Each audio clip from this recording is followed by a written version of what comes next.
that every nation has the right to defend its people, and urge for the immediate and safe release of hostages and cessation of hostilities. And I heard the peace process, and we remain hopeful that through diplomacy and cooperation, lasting peace can be achieved.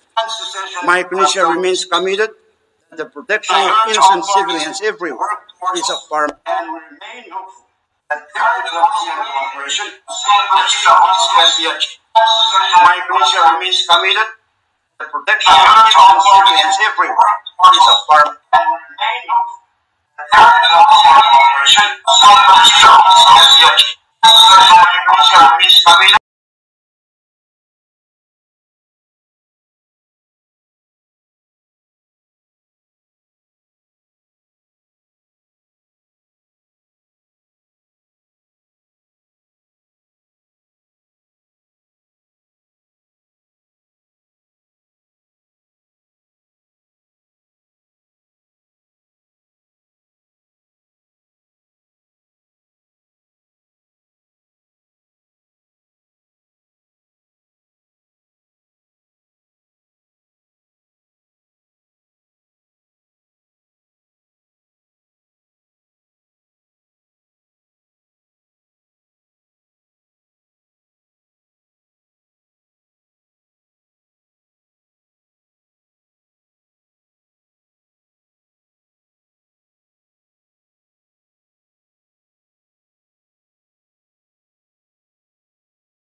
our reliance on stable international assistance for development cannot be overstated.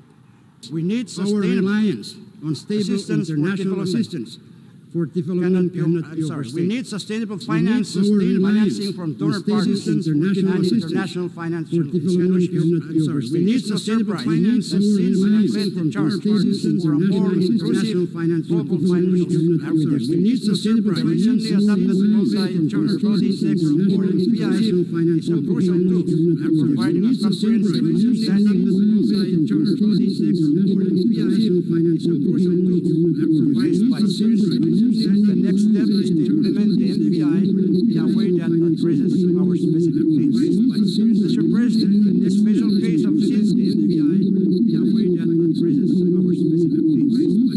Particularly vulnerability to natural disasters and external shocks and cost. Particularly vulnerability to natural disasters and external shocks and cost.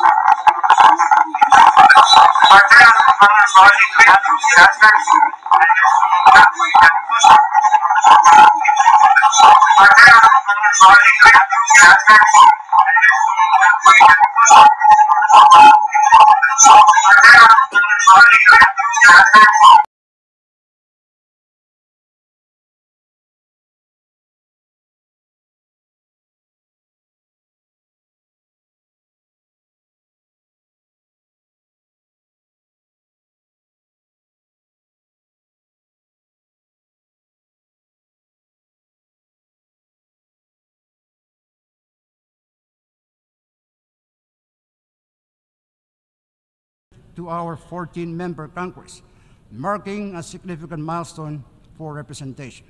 With these steps, Micronesia is moving towards a stronger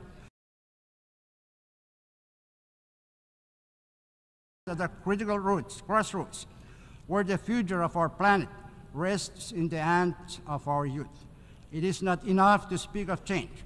We must empower the next generation to lead it. Our young people are innovators, the visionaries, and the problem solvers who will carry the torch of climate action and global justice. But they cannot do it alone. We must invest in their education and well-being, nurture their leadership and character.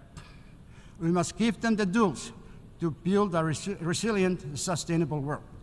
As leaders, we must ensure that our youth are not the inheritors of a dying planet, but are the co-architects of its transformation. In closing, Mr. President, the challenges we face, from climate change to conflict, from the health of our oceans to the well-being of our people, demand urgent and unified action. Let us not be discouraged by the magnitude of the tasks before us, but instead be inspired by the opportunity we have to reshape our world for the better. The spirit of camaraderie teaches us that strength lies in unity, and in that spirit, I call on every nation represented here to act decisively with courage and compassion.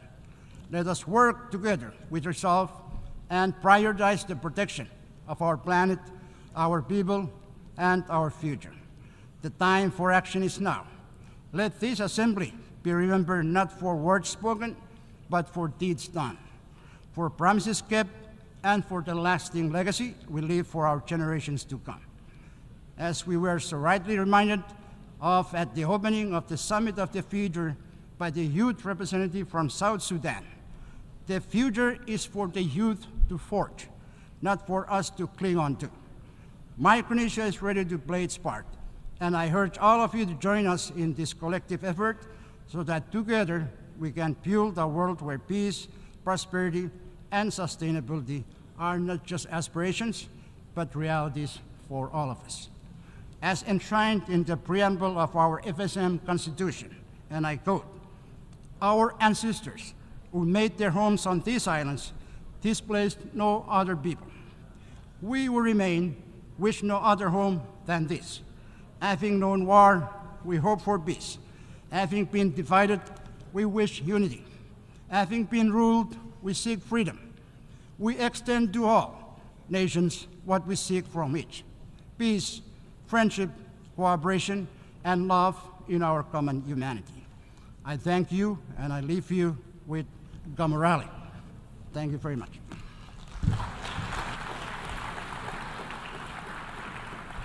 On behalf of the Assembly, I wish to thank the President and Head of Government of the Federated States of Micronesia.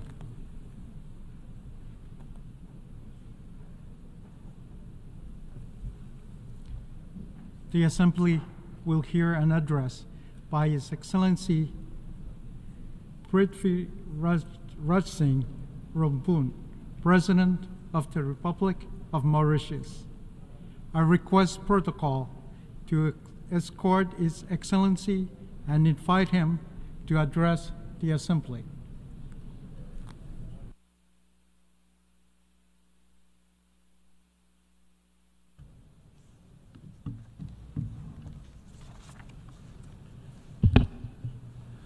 Your Excellency, Mr. Philemon Yang, President of the General Assembly, Your Excellency, Mr. Antonio Guterres, Secretary General of the United Nations, Excellencies, distinguished delegates, good afternoon.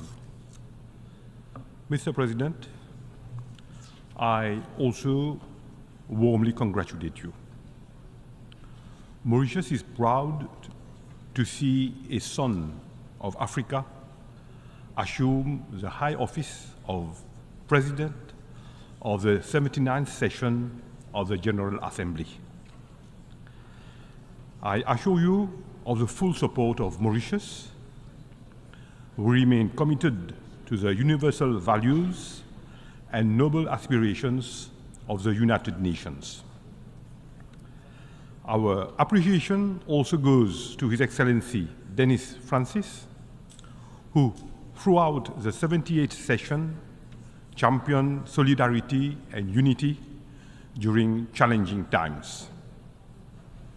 Secretary General Antonio Guterres also deserves our special recognition for his inspiring and commendable initiatives in furthering the objectives of our organization. Mr. President, the theme being addressed in this August Assembly is in consonance and resonates deeply with the very essence of our organization. The UN emerged out of the ashes of war and untold sufferings. We have a moral obligation to ensure that the ultimate sacrifice of millions of women and men was not in vain. Our organization has since embodied the universal values of peace, justice, equity, respect for the rule of law, and human dignity. It is appalling that we are lately witnessing an erosion of these same values.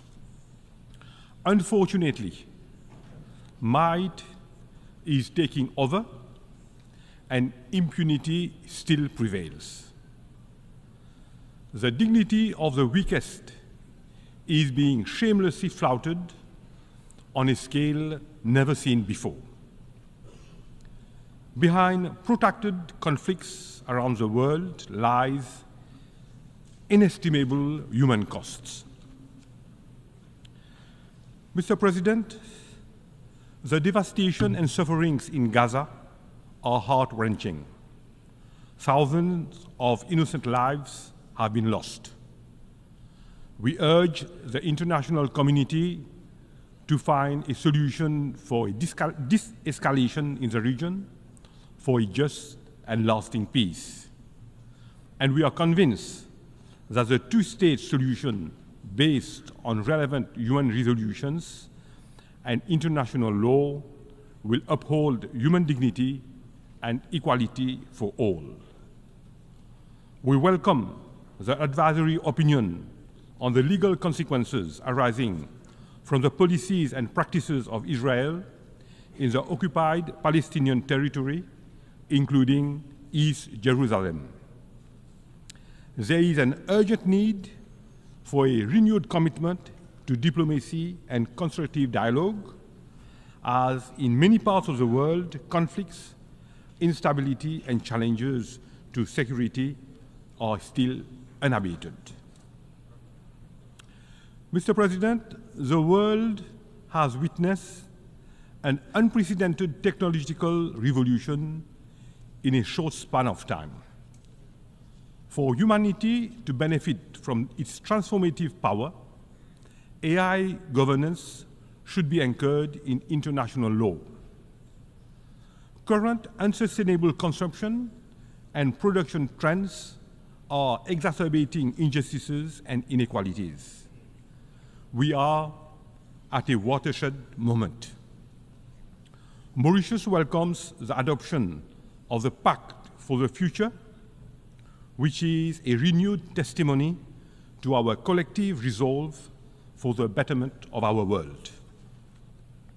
We also need to ensure that the overall architecture of our global institutions reflects today's realities. Mauritius believes that inclusivity is a necessity and not a choice.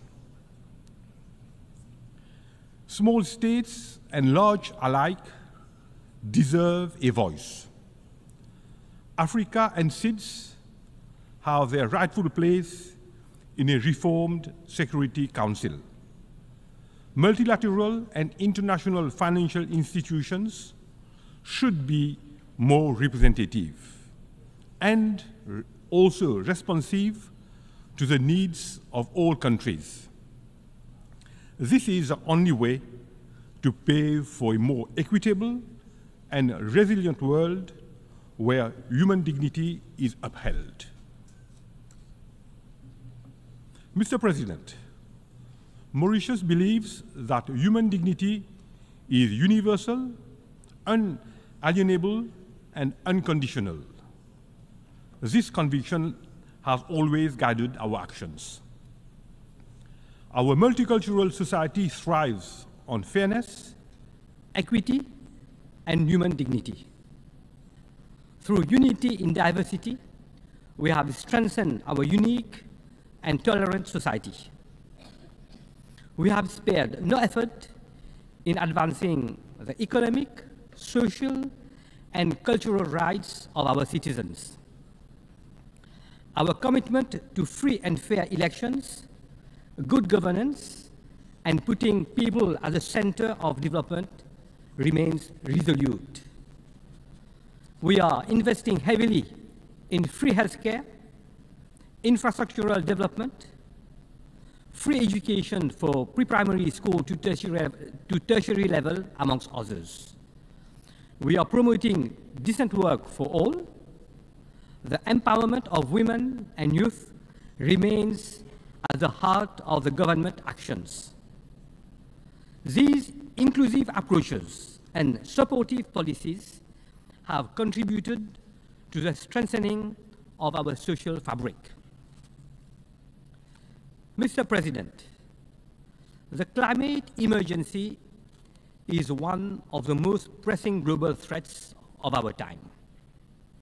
Greenhouse emissions from human activities have irrefutably contributed to global warming, sea level rise, and coastal erosion.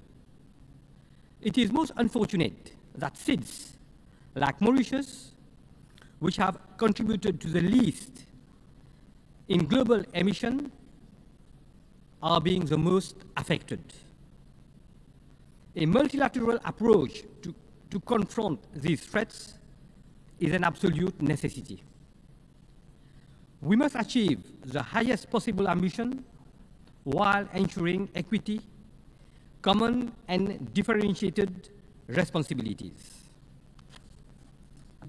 Our actions need to be guided by the latest scientific insights and informed by the outcomes of the global stocktake agreed upon at COP28, including its roadmap for keeping 1.5 degrees centigrade within reach.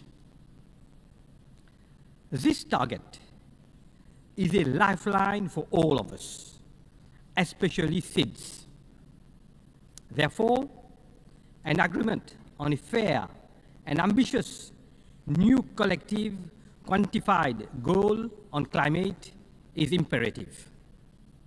As temperatures rise, the very foundation of life for oceanic states are endangered. We welcome the recent advisory opinion of the International Tribunal for the Law of the Sea on climate change. It stands as a juridical lighthouse compelling all states to chart a new course guided by science and the moral imperative of intergenerational equity. In the fight against climate change, our resolve should be translated into concrete and time-bound actions. One which is commensurate with the urgency and scale of the climate crisis. Mr. President, Mauritius has ratified the BBNG treaty, underscoring our commitment to protecting our ocean resources and ensuring sustainable marine governance. We are fully committed to the implementation of the Antigua and Barbuda Agenda for SIDS, adopted earlier this year. The openness of SIDS economies makes us more vulnerable to external shocks. SIDS should be able to access global value chains for green jobs. We welcome innovative approaches and the use of the MVI for enhancing the effectiveness of access to concessional finance. Mr. President, Mauritius has been and remains fully committed to the advancement of our African continent. Africa is a land of untapped opportunities. However, our continent is faced with several challenges, preventing it from realizing its full potential. Our Agenda 2063, including the African Continental Free Trade Area, has the ability to propel Africa. Our continent also resonates with cultural richnesses and stands united in purpose. Africa, with its youth dividend, stands ready to contribute to global solutions in shaping a more equitable and sustainable world for a better tomorrow. We call upon the international community to join in Africa's transformative journey. Mr. President, Mauritius and the United Kingdom are still pursuing negotiations on the exercise of sovereignty over the Chagos Archipelago, following the advisory opinion of the International Court of Justice of 25th February 2019. Several rounds of talks have taken place so far, and Mauritius continues to be engaged in these talks in good faith. We urge the United Kingdom to conclude expeditiously an agreement that would allow for the completion of the decolonization of Mauritius and the implementation of a resettlement program for the former inhabitants of the Chagos Archipelago in accordance with Mauritian laws. Such an agreement would also protect and preserve vital security interests on Diego Garcia. We also appeal to France to resolve the dispute over Tromelin, which forms an integral part of the territory of Mauritius, in the spirit of friendship that characterizes the relationship between our two countries. Before concluding, I wish to emphasize that the United Nations remains the ideal platform in bringing us together to address global challenges for a peaceful and more equitable world. We need also to recognize the contribution of the UN, its agencies, and dedicated personnel. Mr. President, we are convinced that the Pact for the Future will serve as a guiding star, leading us to an improved world for tomorrow's generations. I am confident that together we can forge a better, brighter, and more equitable world. One where no one is left behind, where human dignity and human rights prevail, where collective good for mankind remains at the core for lasting peace and prosperity. I thank you.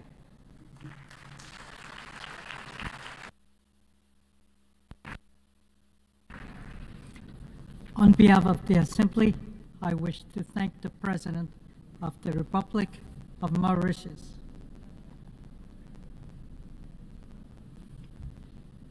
The Assembly will continue the consideration of Agenda Item 8, entitled General Debate. The Assembly will hear an address by His Excellency Charles Michel, President of the European Council of the European Union. I request protocol to escort His Excellency and invite him to address the Assembly.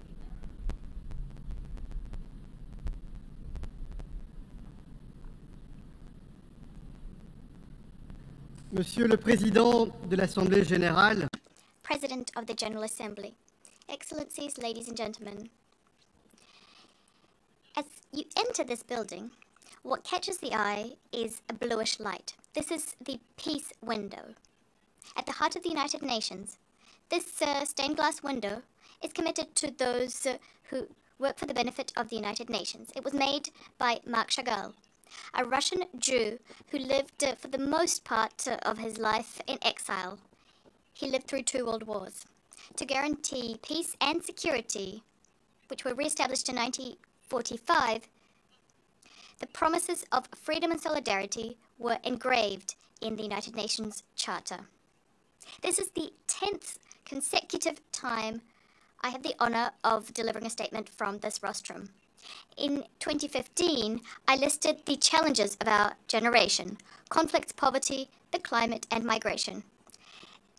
None of these challenges has been solved. And yet, at the time, we thought that we had a robust framework, the multilateral order, which would allow us to work together to tackle these challenges.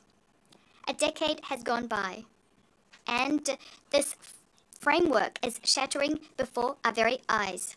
The use of force, growing numbers of unilateral acts, and what we're witnessing, often without any hope, is 3 major conflicts, which together are brewed into an explosive cocktail. In Ukraine, a permanent member of the Security Council has launched an illegal, unprovoked war. It is a flagrant attempt to impose the law using force instead of drawing on the force of the law. This war is a direct threat to the people of Ukraine and to each and every one of us. The European Union supports Ukraine and will continue to support Ukraine for as long as is necessary. We will live up to our promise of freedom and solidarity, recommitting ourselves to a comprehensive, just, and lasting peace enshrined in the UN Charter. Freedom and solidarity. Drawing on these very principles, we'd like to condemn the terrorist attacks, vile terrorist attacks, committed by Hamas. We call for the release of all hostages, and unconditionally so. Israel has the right to defend itself, with due respect for international law and the principle of proportionality. We want an immediate ceasefire in keeping with the advisory opinion of the ICJ. The life of every civilian counts, and we condemn all indiscriminate attacks targeting civilian populations. The EU is taking action and wants to do more to achieve lasting peace within the framework of a 2-state solution. The endless escalation must end. And let me tell you, drawing Lebanon into this spiral is irresponsible, absolutely irresponsible. These calls, including calls addressed to the government of Israel, have to date borne no fruit. This cannot go on. We want a democratic, a strong state of Israel, living in peace and security, side by side with the Palestinian people. The Palestinian people, which should have their own stable and viable state. The Palestinian people deserve respect and dignity. I say this to the government of Israel. Trying to achieve security without peace is impossible. Without peace, there cannot be lasting security. A world that is driven by revenge is a world that is less safe. The Palestinian people have the right to their own state. This will continue to result in Israeli security and the security of all Jews being undermined unless such a state is established. This will result in polarization and the undermining of the international system, which cannot be underpinned by double standards. Ladies and gentlemen, the wars in the Middle East and in Ukraine are resulting in terrible consequences, and women are paying the worst price for this, including in the civil war of Sudan. Over 20,000 people have died, 20 million people are facing an emergency, 8 million have been displaced. Across the Horn of Africa, the situation is turning into chaos. We must put an end to external actors feeding these wars. We must put an end to arms supplies. It is time to take action and to implement peace and reconciliation processes. Ladies and gentlemen, the life of a child killed in a school that was bombed is valuable. In Ukraine and Gaza, everywhere. The dignity of a woman who's been raped, her besmirched dignity, is sacred in times of war and peace in Sudan, in Ukraine, elsewhere. Depriving an entire people of food is a crime of war in Ukraine, in Gaza, in Sudan, and elsewhere. A crime is a crime, regardless of who the perpetrators are or where the crime is committed. And our indignation can only be genuine if it is universal.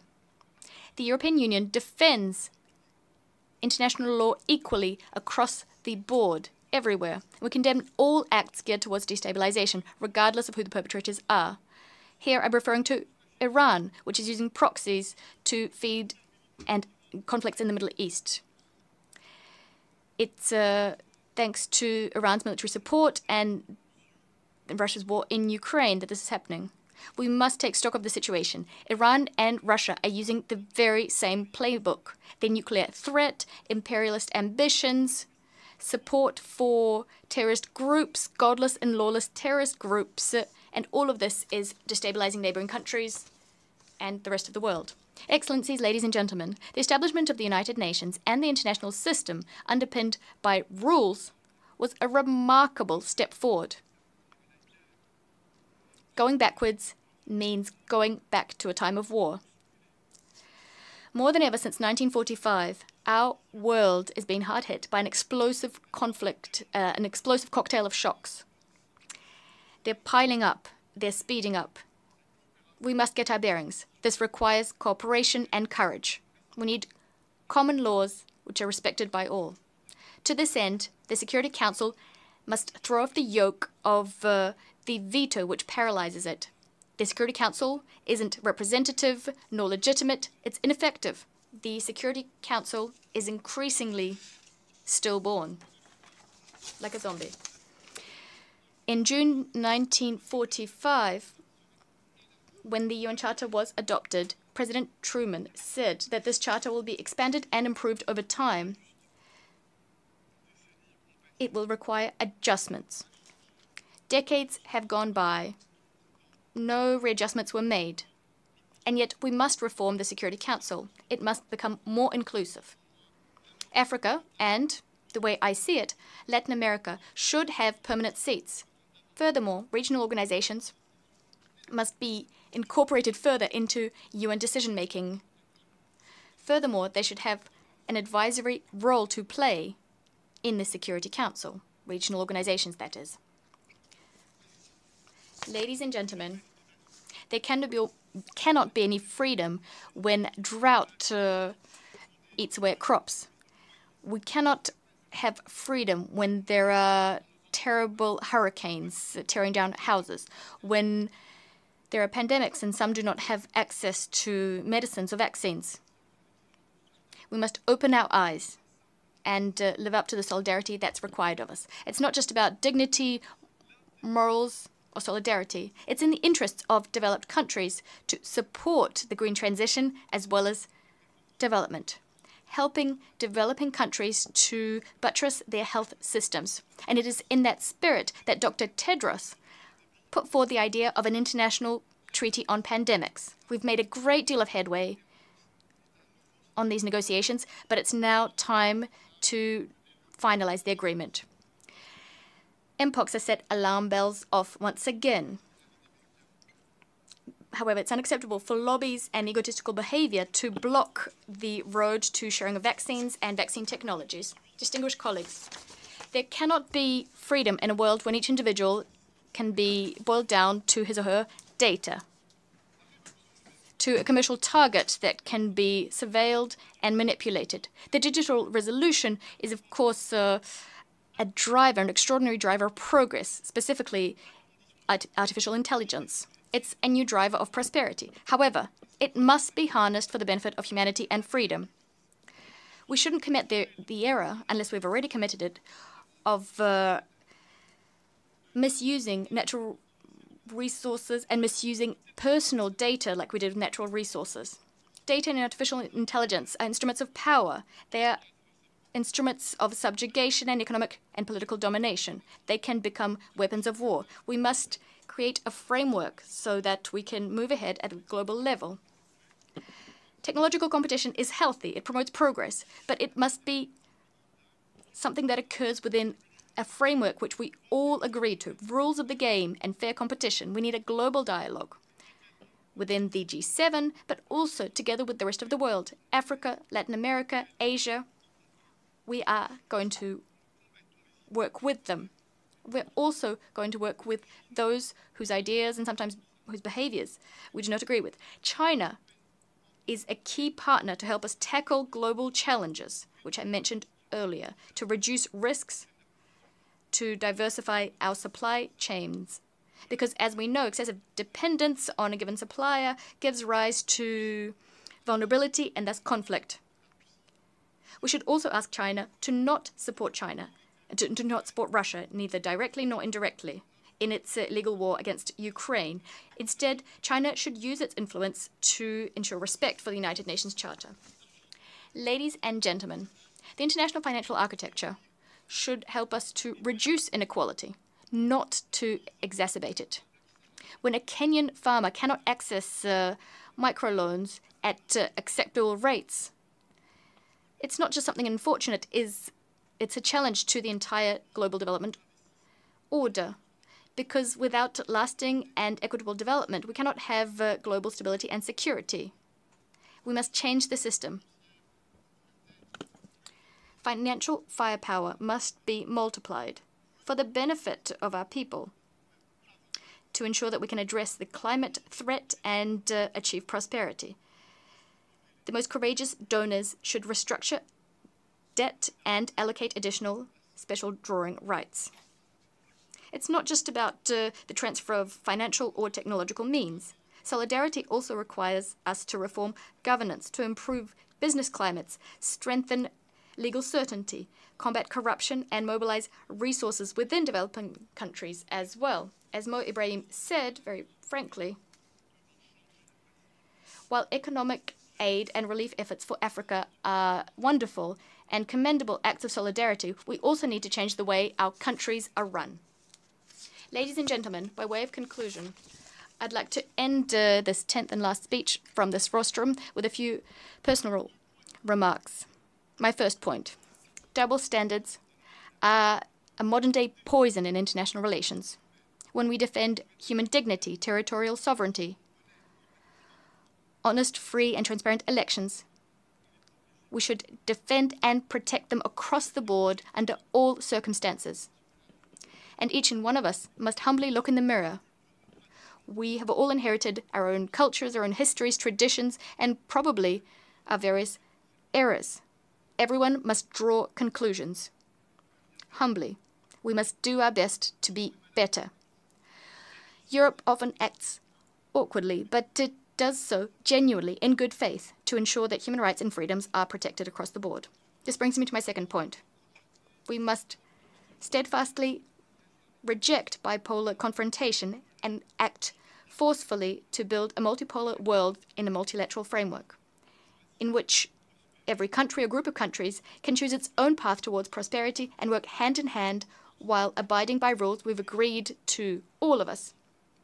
We must resist to the pressure to pit one group of countries against another, to choose sides, because bipolar confrontation is not a good solution. Third, I deeply believe in regional organizations and what they can bring to the United Nations. Over the last 5 years, the EU has built partnerships with the African Union, Latin American countries, Caribbean countries in CELAC, ASEAN, the Gulf Cooperation Council, Central Asian countries. These cooperation networks help to weave the fabric of stabilization and achieve progress.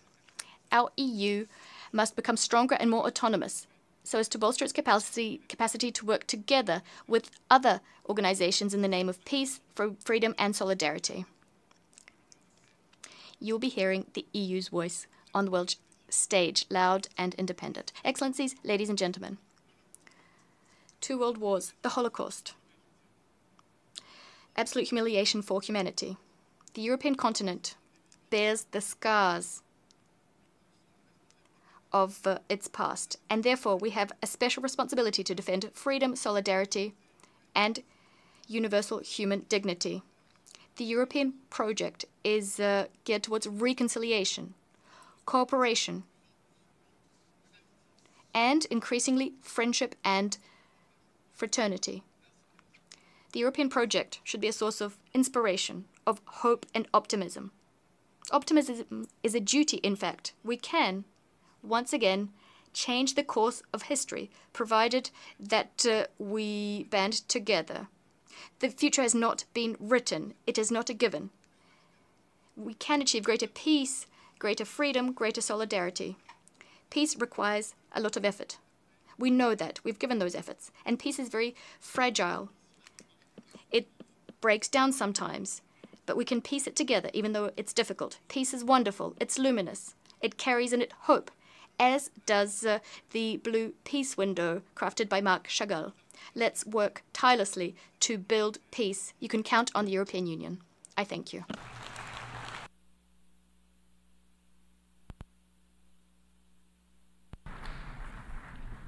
On behalf of the Assembly, I wish to thank the President of the European Council of the European Union.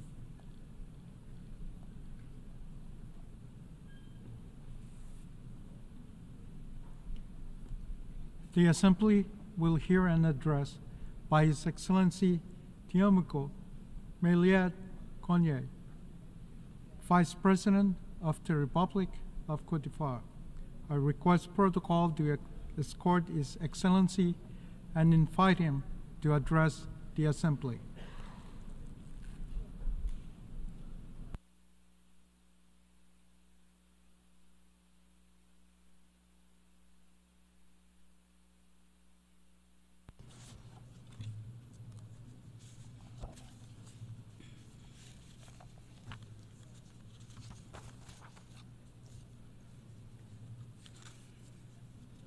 Monsieur le Président de la President of the 79th session of the United Nations General Assembly, Heads of State and Government, United Nations Secretary General, ladies and gentlemen. On behalf of His Excellency Mr. Alassane Ouattara, President of the Republic of Côte d'Ivoire, I wish to express my warm congratulations on the quality and depth of the debates during this session and on the remarkable success that was the Summit of the Future. Our general debate is being held against a worrisome global backdrop on the security, economic and political levels, calling on our nations to make a collective leap forward. With this in mind, my country welcomes the very relevant choice of the theme for this session, which invites our states to act together to build a safer and more united world. The world stands at a crossroads. Geopolitical tensions are multiplying and fueling the escalation of several armed conflicts. Violent confrontations in sensitive regions are pushing those regions to the brink of widespread conflagration. This situation of insecurity and setbacks to peace is being worsened by terrorism afflicting regions such as the Sahel. These conflicts are gradually wiping out years of progress and development for our people. My country believes this is the right time to call on the international community to mobilize for the people of the Sahel, who are paying a high price in the war against terrorist groups. True to our values and our tradition of hospitality, Côte d'Ivoire is hosting, in the best possible conditions, several thousand nationals from neighboring Sahel countries who are fleeing the violence of armed groups. Outside the Sahel, the whole of West Africa is currently threatening to collapse. This trend could spread beyond the African continent if no effective measures are taken. For its part, Côte d'Ivoire is making available the Jacquesville International Academy for Combating Terrorism to all countries in order to help them to build their capacities in counterterrorism, in combating terrorism in all of its forms. Mr. President, the progress made by our countries in development and human security is currently being undermined by the effects of climate change. This heightens inequalities, poverty, and is leading to the forced displacement and leads to the forced displacement of millions of people every year. The relentless rise in the number of climate refugees is the tragedy of our time and tugs on our collective consciousness. In this context, Côte d'Ivoire calls on the United Nations and all of its partners to increase and to intensify their emergency humanitarian assistance for hard-hit populations. But we must go further on the climate issue and wholeheartedly implement measures that allow us to, in the short term, reverse the dangerous curve of global warming and its consequences on our societies. To that end, Côte d'Ivoire reiterates its call to developed countries to honour their pledges in climate finance and in supporting the energy transition. The Loss and Damage Fund should be rapidly filled up and used to relieve the suffering of populations in climate distress. Ladies and gentlemen, in addition to facing security and climate challenges, the world is undergoing a technological revolution for which few countries are prepared. Artificial intelligence harbours great promise for our societies, but it can also pose a host of threats and is open to abuse, particularly due to the lack of international regulations governing its use. Consequently, it falls to us to ensure that this technological revolution doesn't further widen inequalities and doesn't lead to a digital downgrading of some, but rather, on the contrary, that it serves the progress and well-being for all. For this reason, my country welcomes the adoption of the Global Digital Compact. This should enable us to make better use of this technological progress for all nations. Mr. President, it's clear that no single country can enable the world to overcome the global challenges that are eroding the foundations of peace and security, as well as the social progress that has been achieved over the last few decades. In light of this, our collective action should be firmly rooted in the unique multilateral framework of the United Nations. The world truly needs a dynamic and effective United Nations that represents the diversity of peoples and has the backing of the consensus of nations that underpins its legitimacy. In this context, the United Nations that we've inherited from the 20th century must undergo far-reaching reform so that it can fully play its role in today's multipolar world. In particular, the Security Council must open up to Africa in all membership categories in order to reflect this reality.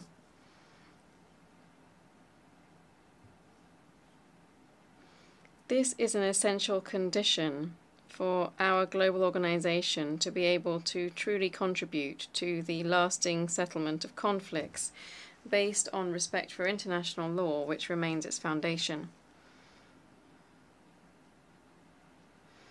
The same goes for the fight against climate change, which depends on the ability of our common organization to rally member states around this priority and encourage them to honor their commitments in this area.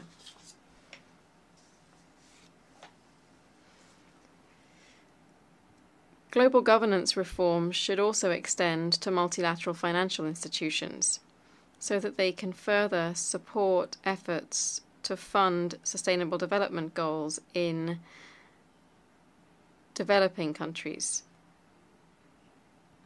while at the same time tackling the issue of debt. These institutions should be more inclusive in how they operate and how they take decisions.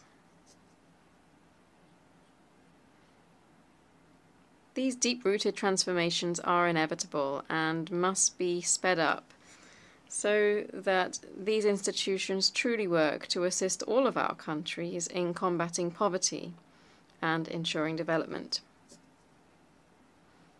Here I wish to pay tribute to the United Nations Secretary General in his brave initiatives in preventive diplomacy, peacekeeping, and peacebuilding, but also for his commitment to reforming global financial governance. Together, we have the right tools to be able to meet the challenges facing the world and to be able to enable our young people and women to flourish and to contribute more than ever before to development in our countries. Africa's future lies in its young people. We owe it to them to build competitive education and training systems, as well as democratic institutions that protect their freedoms. Mr. President, ladies and gentlemen, my country firmly believes in the values of multilateralism. They are indeed at the heart of our interactions with other nations. Through multilateralism, together our states can overcome great divisions, forge consensus around difficult issues, and put forward global solutions to major global challenges. This vision determines how we act and how we contribute to regional community construction, and also how we commit alongside other countries to building a peaceful, united, and prosperous world for the benefit of present and future generations. Thank you.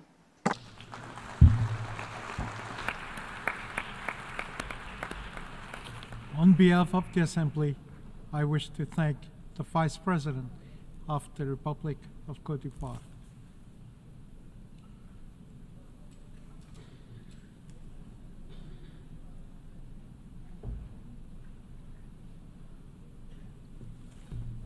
The Assembly will hear an address by His Excellency Dick Schoof, Prime Minister of the Kingdom of the Netherlands.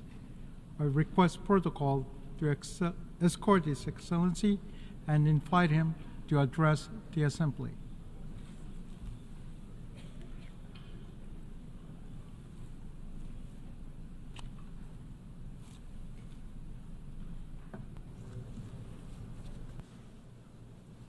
Mr. President, Your Excellencies, ladies and gentlemen, I stand before you as a proud new participant in what for many of you is now a familiar gathering. Those words not only describe my own role, but say something about the very essence of the United Nations. For each of us, our presence here is only temporary. Some are here a long time, others for only a brief period. But everyone's time here is defined by their own individual era. Today again, we embody that long tradition. Today again, we come together to work towards goals whose size and scope exceed our present reach.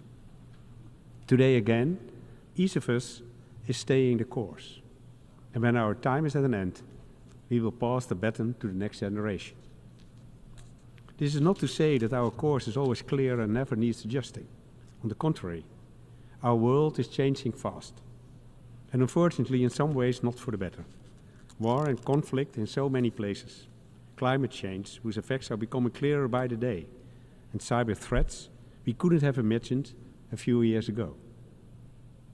That is what I want to talk about today, anticipating an unknown future. And I should add, although the challenges of our time may be new, my message is not. It was clear to the Romans, more than 2,000 years ago, when Cicero wrote, "It is the duty of every statesman to anticipate the future, to discover some time in advance what may happen, whether for good or for ill, and never to have to say, 'I had not thought of that.'" Of course, predicting the future is not a simple matter. And I don't believe that's what Cicero meant. I think he was calling on us to take responsibility. Responsibility that goes beyond the scenarios we want to imagine, beyond our national borders, and above all, beyond short-term solutions. It may seem impossible, but here, more than anywhere, we know better. The history of the UN has shown time and again what can be achieved if we join forces and persevere. Without the UN, there would have been no climate agreements, no disarmament treaties, no development goals or international tribunals. We have come a long way, and we can still go much further. By finding in this unpredictable world our strength in stability, by returning to the very foundation of the United Nations, a shared sense of responsibility. To preserve that foundation, we must strengthen and improve our partnership. For example, by moving forward in the challenging reform debate. You won't be surprised to hear me say that the UN Security Council no longer reflects the realities of the 21st century.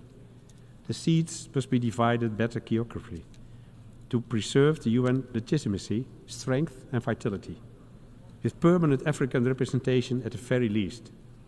This is a task for us all. And so the Kingdom of the Netherlands will fully support proposals that make such reforms possible. In other areas too, we must adapt much more quickly to the new reality. Because while war and conflict are resolved as time, the manner in which we wage them is always changing. And words we have used since the dawn of memory are no longer sufficient. Words like war and peace, everybody knows what they mean.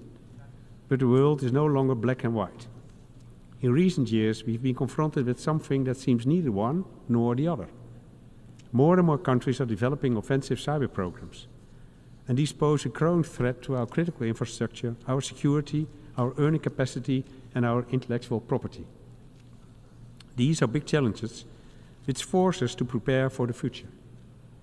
We can't easily predict that future, but we can try to anticipate it. And that's exactly what we're doing. With the UN Pact for the Future, we have taken big steps in the right direction. From reforming our international financial architecture to tackling issues of cybersecurity and outer space. And surely, we can attribute this success to our shared desire to work towards a fair and secure life for everyone, for people today and the generations that follow. With that in mind, I'm proud of the Declaration on Future Generations, a key tool for achieving this goal, which was co-facilitated by Jamaica and the Kingdom of the Netherlands. This kind of broad international collaboration is what the UN is all about. And through every issue we tackle together, we increase our effectiveness. We need only look at climate change to see the importance of that. There are still countries that think this issue doesn't concern them, because they've been spared the direct effects so far, but that is an illusion. From flooding to drought, the effects of climate change are impacting people around the world. That includes part of the Kingdom of the Netherlands, and not least the small island developing states, countries where the rising sea level is not just a future threat, but a current reality. What's more, all the problems caused by climate change amplify each other. So climate change is not limited to those countries that are directly affected. In truth, every country is directly affected. And therein lies the key to our approach, cooperation. Of course, that means committing to the climate targets of the Paris Agreement, the SDGs, and the measure we agree at COP29. But it also means using each other's knowledge and know-how. And the Netherlands has a long history of managing water. Today, we use that experience around the world. We contribute our expertise on food security and countless other challenges as they arise. At the same time, we also face issues that will always demand our attention. Issues as old as the UN itself. Protecting human rights, defending democracy, and promoting the international legal order. There are so many countries where these values are under pressure. In Venezuela, for example, people are demanding that their voices be heard. And to them I say, we hear you. We hear you call for a democratic transition. Today, on this stage, I urge us not to forget those voices. And that's just one example. There are many more countries that feel forgotten, who wonder why the world is not paying attention to their suffering. Their day-to-day reality is also one of war, hunger, and poverty. Take Sudan, where 25 million people are facing acute hunger. We cannot close our eyes to this. We cannot turn away.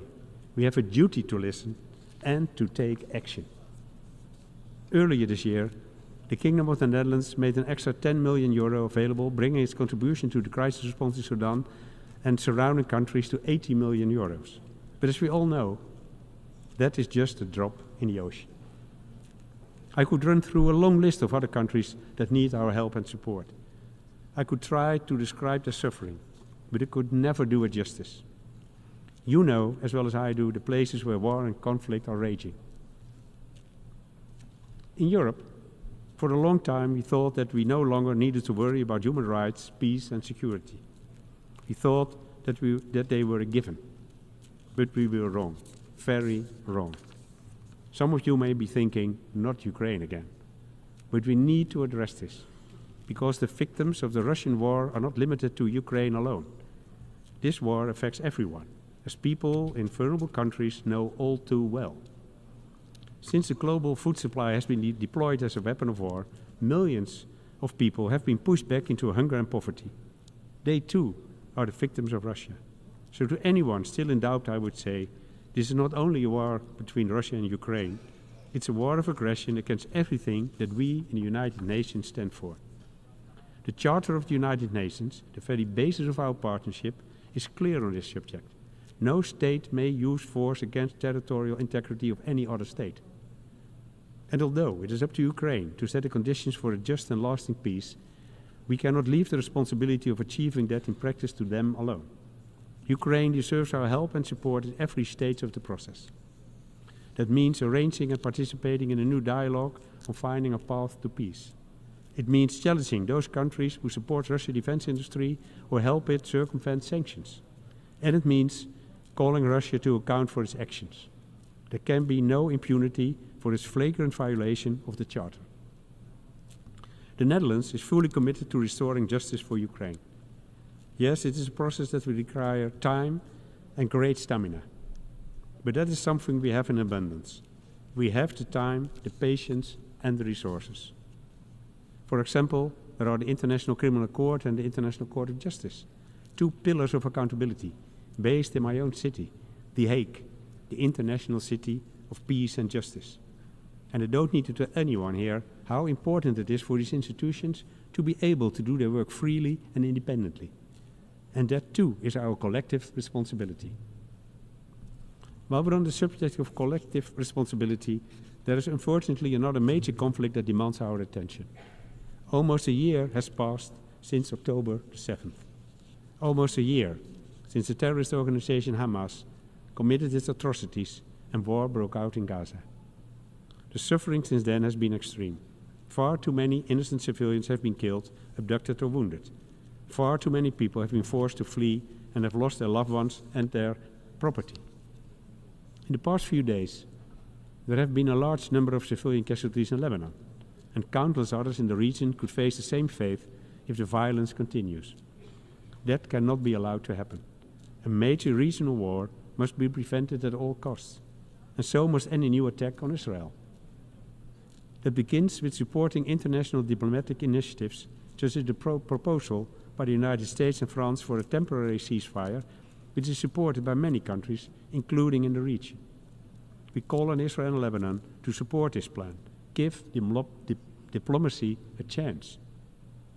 I know that when it comes to Israel and Gaza, people quickly refer to the entrenched positions.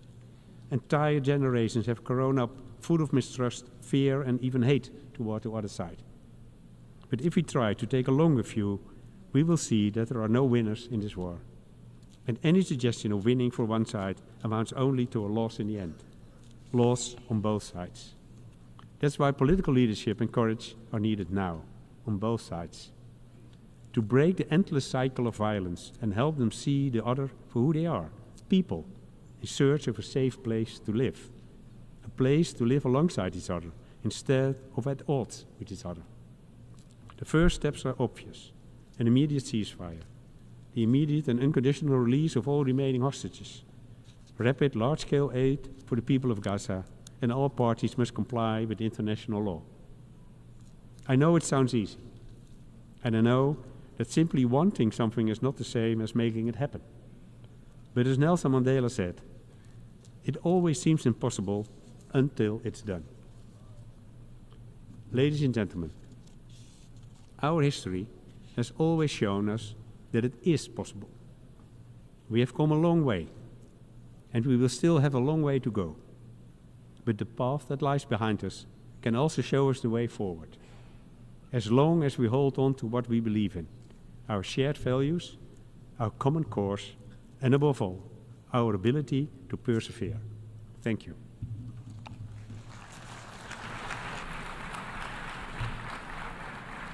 On behalf of the Assembly, I wish to thank the Prime Minister of the Kingdom of the Netherlands.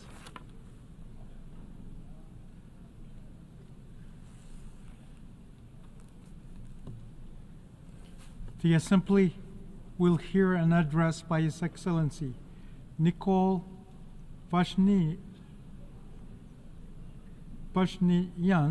Prime Minister of the Republic of Armenia. I request protocol to escort His Excellency and invite him to address the Assembly.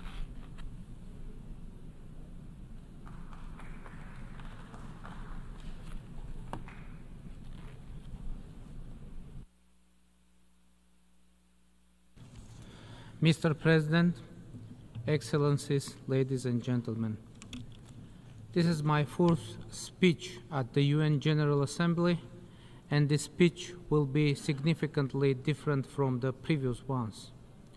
The key messages of my previous speeches were about the deadlock in achieving peace between Armenia and Azerbaijan. But today I want to say that peace between Armenia and Azerbaijan not only is possible, but is within reach. Why do I think so? For a few specific reasons.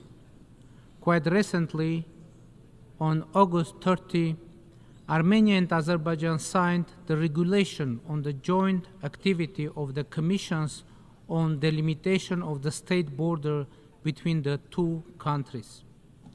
This is the first bilateral legal document signed between the parties. But what is more important with that document, Armenia and Azerbaijan agreed to set the 1991 Almaty Declaration as the basic principle of border delimitation between the two countries and will be guided by it. This means that Armenia and Azerbaijan de jure reconfirm the principle of recognizing each other's territorial integrity and inviolability of borders that existed during the Soviet Union, which is a fundamental factor for establishing peace. Now it is de jure reconfirmed that the two countries have no territorial claims on each other. What we have to do now is to take the next step and sign the agreement on establishment of peace and interstate relations between the Republic of Armenia and the Republic of Azerbaijan. The President of Azerbaijan and I have stated many times that at least 80% of the mentioned agreement has been agreed upon. Now, to seize this historic opportunity and to avoid the risk of reaching a deadlock, Armenia proposes to take what has already been agreed in the draft agreement, sign it, have a peace agreement between Armenia and Azerbaijan, and then go on with negotiations on pending issues.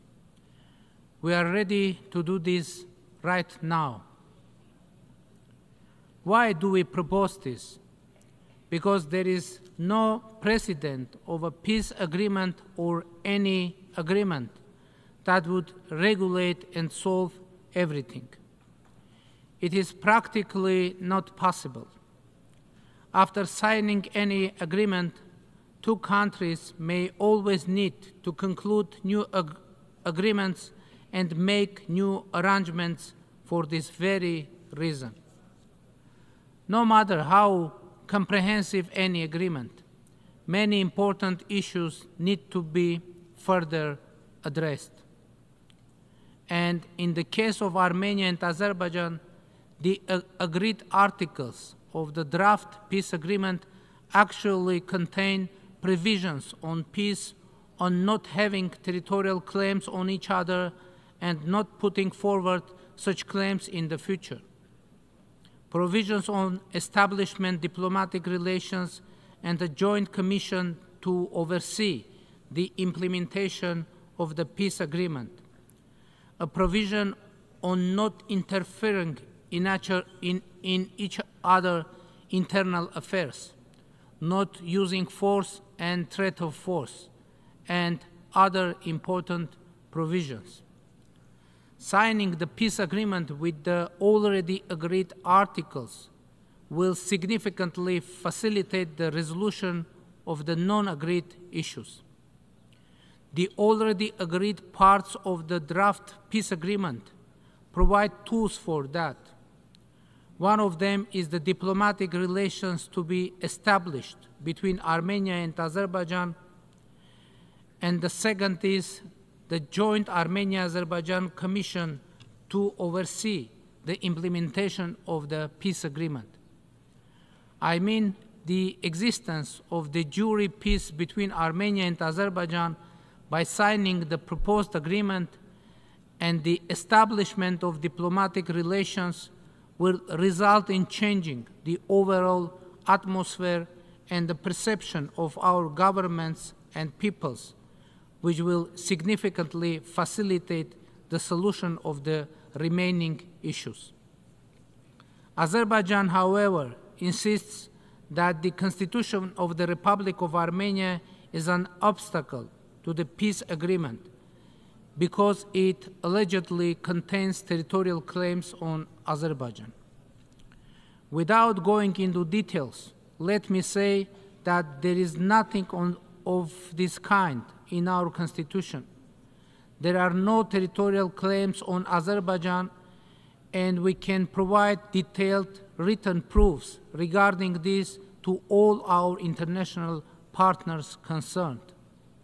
Moreover, it is the Constitution of Azerbaijan that contains territorial claims on the Republic of Armenia, and we can present written argumentation on this as well to all our international partners concerned.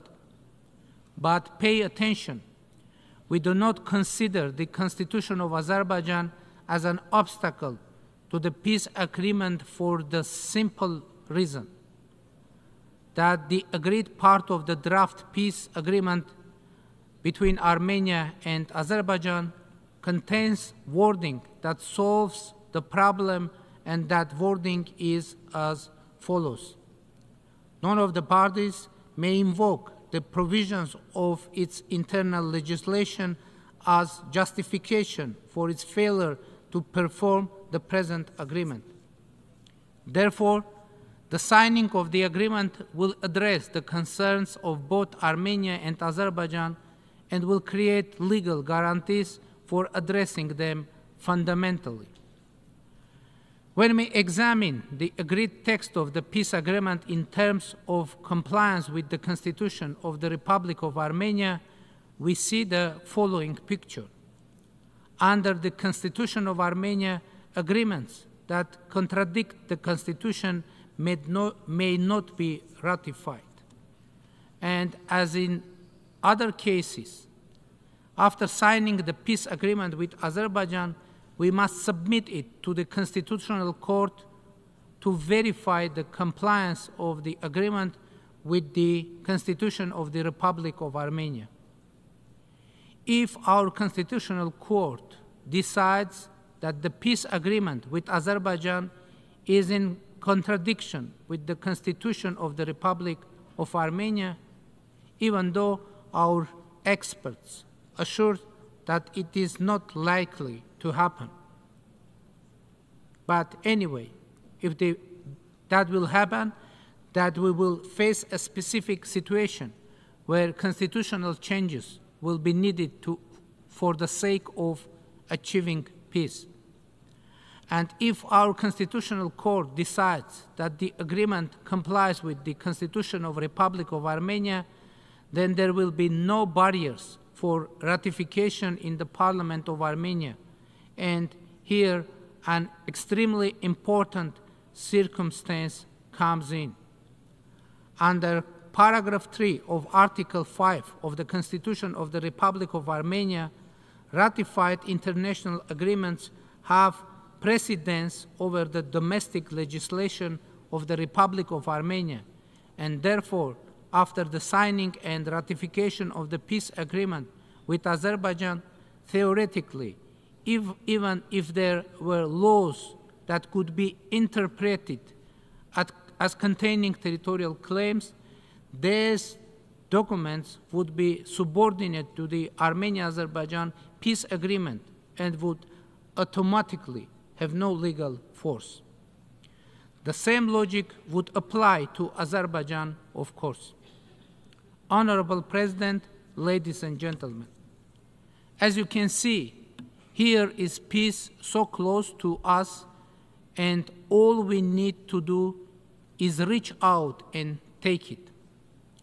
It is not easy for either Armenia or Azerbaijan, because each of us has our own truth, and the debate over those truths has led to enmity, casualties, and wars.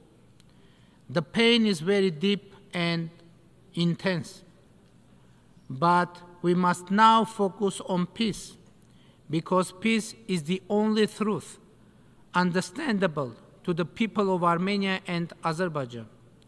And this truth will open our eyes and shut down the sources of enmity, and we will all look to the future. Ladies and gentlemen, the Crossroads of Peace project of the government of the Republic of Armenia is also dedicated to that future. The purpose of the project is not only to open automobile routes, railroads, and other transport communications between Armenia and Azerbaijan, but also to provide communication between Armenia, Azerbaijan, Turkey, and the whole region, as well as to create opportunities for the passage of pipelines and cables, and eventually provide opportunities for people-to-people contacts, which is a key and critical factor for peacemaking. A key factor for peace and development is also that all this shall happen with due respect for the sovereignty, jurisdiction, territorial integrity of the countries, on the basis of the principle of equality and reciprocity. And we are ready to open our transport communications to both Azerbaijan and Turkey, as well as to our other neighbors and partners. And we are ready to do it even today, right today. By the way, the Crossroads of Peace can become a part of the Middle Corridor, ensuring greater speed and efficiency of the passage of goods through it. The Republic of Armenia is ready to fully ensure the safety of the passage of cargo, vehicles, and people on its territory. It is our wish, our commitment, and we can do it. By the way, all those claims that Armenia has agreed somewhere in some document that third forces shall provide the security of communications on its territory are simply distortion of reality. Armenia's commitment is clear to guarantee the safety of cargo, vehicles, and people on its territory, and we guarantee it. Honorable President, ladies and gentlemen, today I don't want to send any negative, worrying, or pessimistic message, not because they do not exist, but because the Armenian proverb says, "Let us speak the positive in order to be well," meaning that when you speak positive, good things tend to become reality. It may be that there is a similar saying in Azerbaijan, Turkey, Iran, Georgia, and in other countries in the world, and they all consider it their own. But let us speak the positive in order to be well is not about saying empty words. Of course, one should work hard and sometimes make hard decisions. In my speech, I laid out all the circumstances that give me a reason to speak the positive, to be well in front of this distinguished audience. And if we rely on these circumstances, good things will happen, initiating a process of reducing the circumstances that generate the negative. Thank you very much for your attention.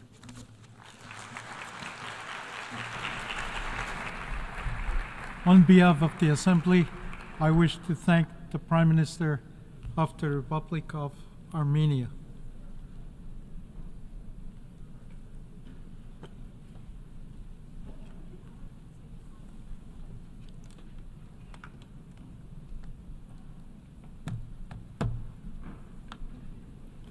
The Assembly will hear an address by His Excellency Mohammed Shia al-Sudani, Prime Minister of the Republic of Iraq. I request protocol to escort His Excellency and invite him to address the Assembly.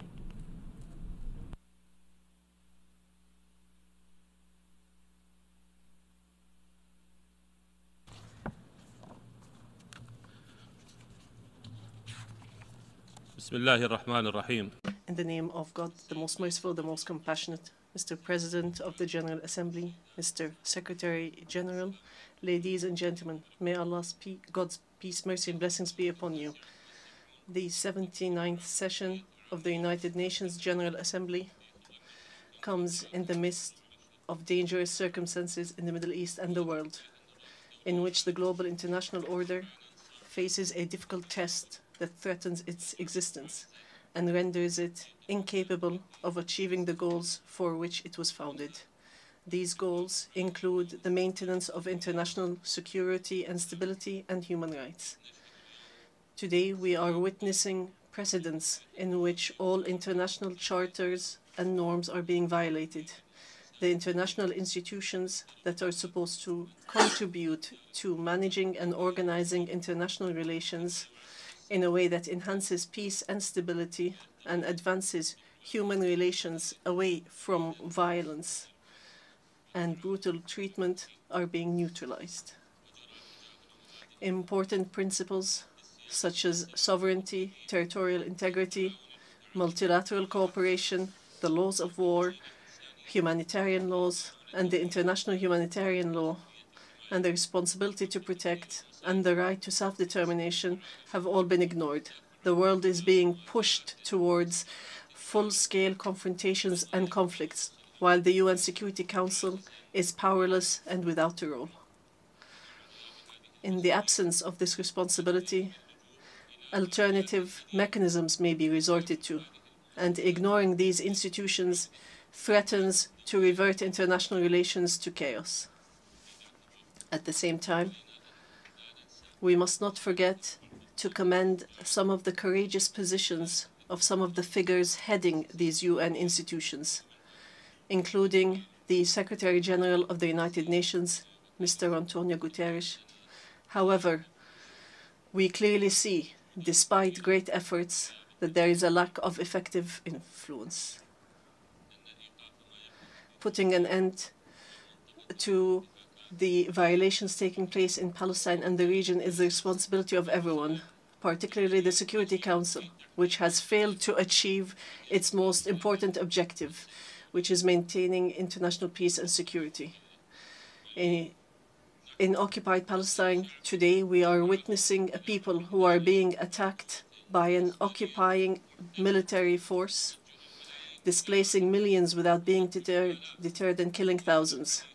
There is public talk of mass starvation to exterminate these people and of the use of nuclear weapons to eliminate them by senior officials of the occupying entity without any measures to deter them. The International Committee, nor any of its members, has committed to the responsibility to protect them as mandated in international law. The Palestinian people have been denied the right to live in dignity in a state like all other peoples amid a shameful global paralysis.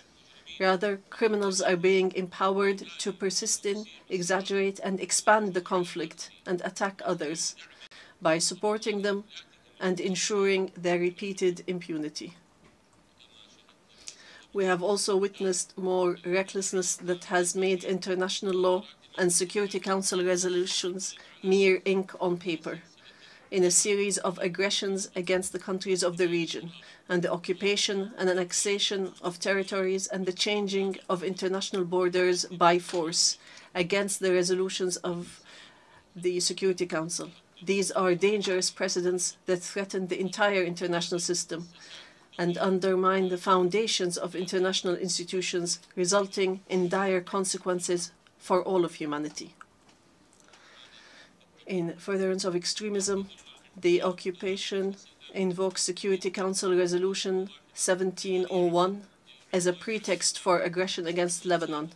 It selectively chooses this resolution and some of its provisions, while ignoring the numerous resolutions and the indisputable principles of international law adopted by the Security Council, including resolutions 242, 246, 252, 265, and 297.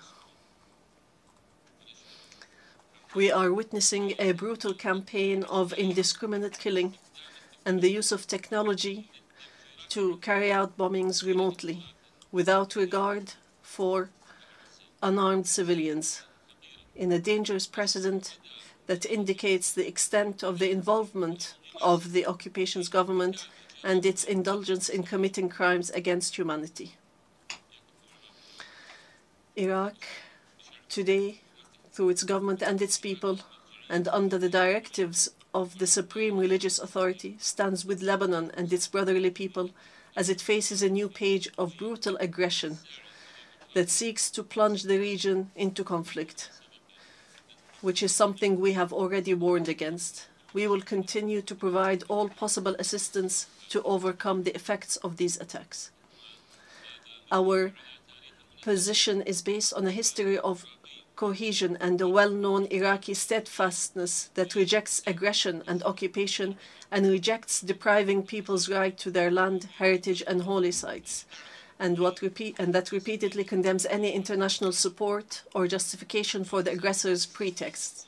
We also note the systematic targeting of international agencies and relief organizations in the occupied territories, and the audacity to harm their personnel, including United Nations agencies and including the United Nations Relief and Works Agency for Palestine Refugees, UNRWA, in Gaza, which is supposed to be protected under international law. I would like to recall that these abuses not only disrupt humanitarian action, but also violate international norms protecting civilians and those providing assistance in conflict zones. These recent moves by the occupation seek to threaten the stability of the countries of the region by igniting a large-scale regional war. Iraq, as a founding member of the United Nations, hopes that this institution will achieve the objectives for which it was founded in maintaining peace and security and sparing the world the dangers of wars and tragedies that it has experienced throughout history. Allow us to express our disappointment at the failure of the Security Council and the international system to fulfill its obligations. Ladies and gentlemen, we note a significant increase in hate crimes and intolerance that affect our security and stability.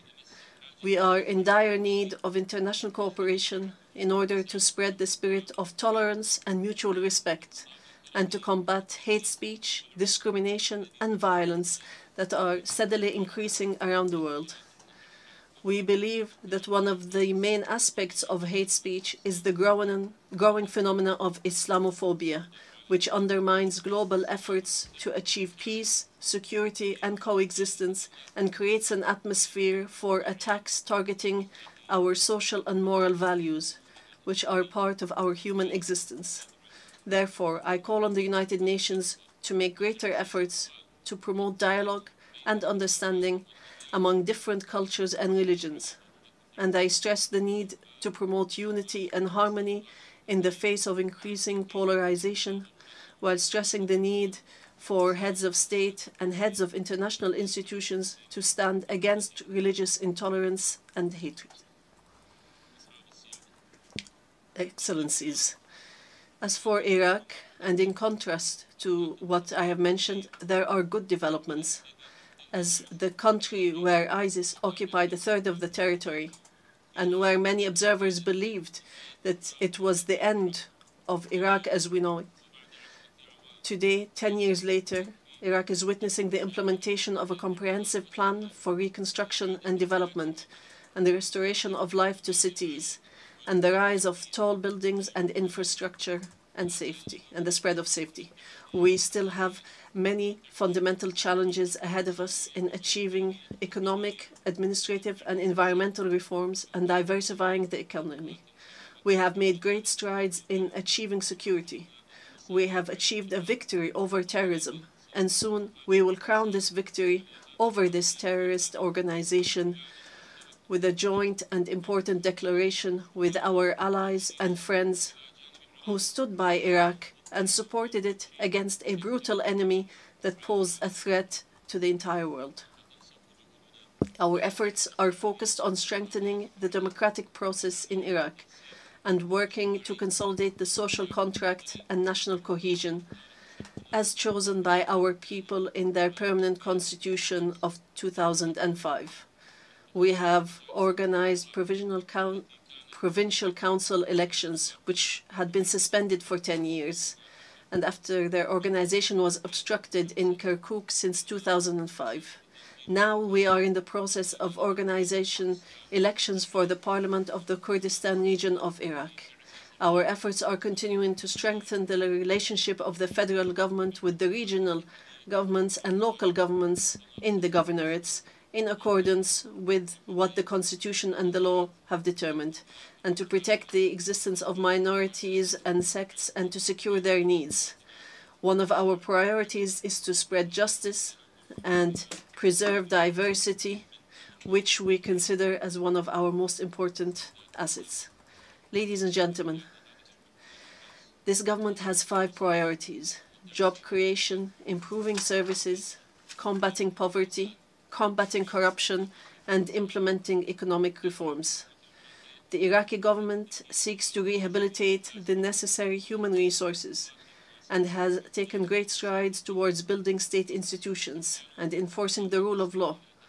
It also seeks to activate the role of the private sector and to address administrative laxity and diversifying sources of income, reforming the banking and financial sector, and managing the energy transition and addressing the causes of social, economic, and therefore political unrest.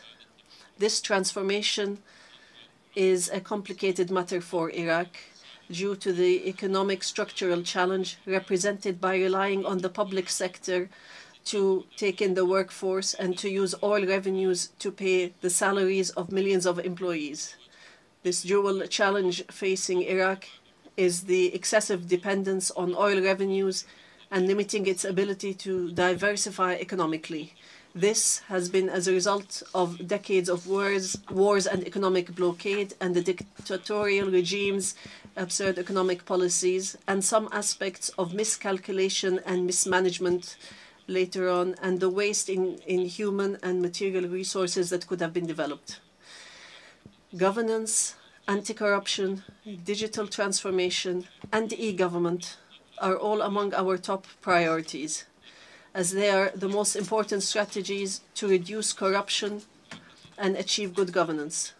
But we expect the international community to support our efforts to recover the looted assets that are Iraq's right, and to end the legal and legislative obstacles placed by some countries in order to provide a safe haven for corruption-related funds, such as banking secrecy and preventing the disclosure of beneficial owners to help evade accountability. Ladies and gentlemen, Iraq seeks to achieve security, regional security and stability by finding ways for constructive partnerships to face common challenges through cooperation between the participating parties and increasing mutual interdependence in a way that is in the interest of all. And we plan to launch initiatives that reflect economic integration and regional stability in the region, particularly the Development Road Project, which aims to transform Iraq into a major regional hub for trade and transportation, and to link the Middle East with Europe through Iraq, using a network of railways, highways, and industrial cities, and linking the large port of Fao in southern Iraq to Europe via the countries in the region.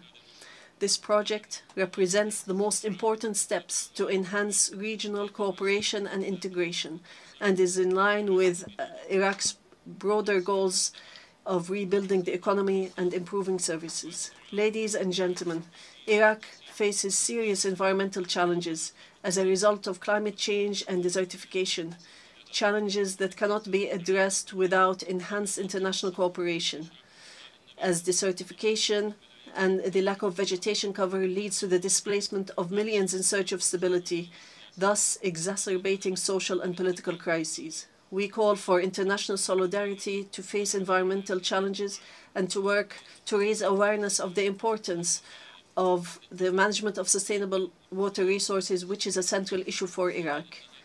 This challenge requires a commitment to the principle of shared and just responsibilities among states, as we face existential challenges related to an acute shortage of water resources, which threatens agriculture and negatively affects the economy and threatens the lives of millions of Iraqis.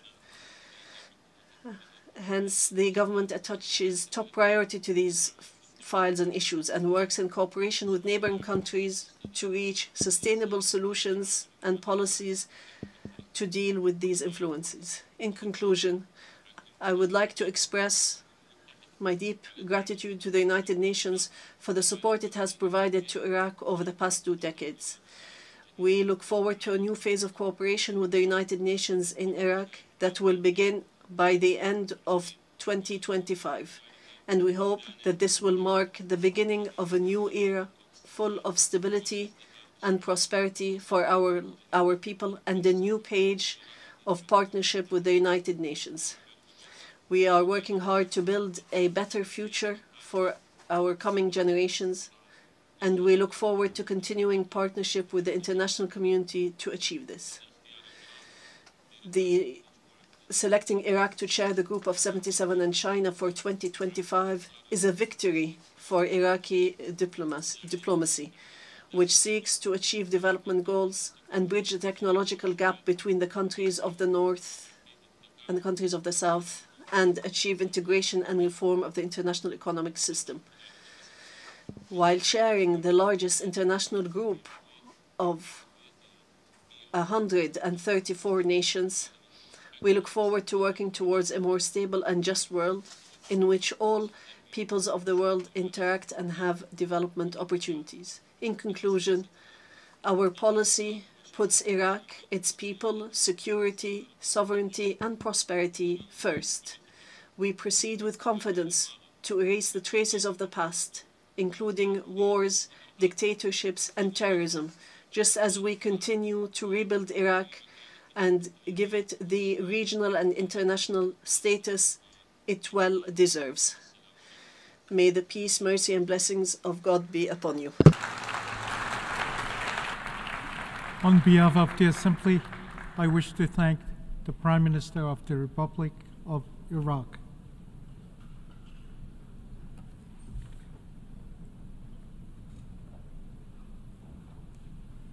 The Assembly will hear an address by Excellency Kyriakos Mitsotakis, Prime Minister of the Hellenic Republic. I request protocol to escort His Excellency and invite him to address the Assembly.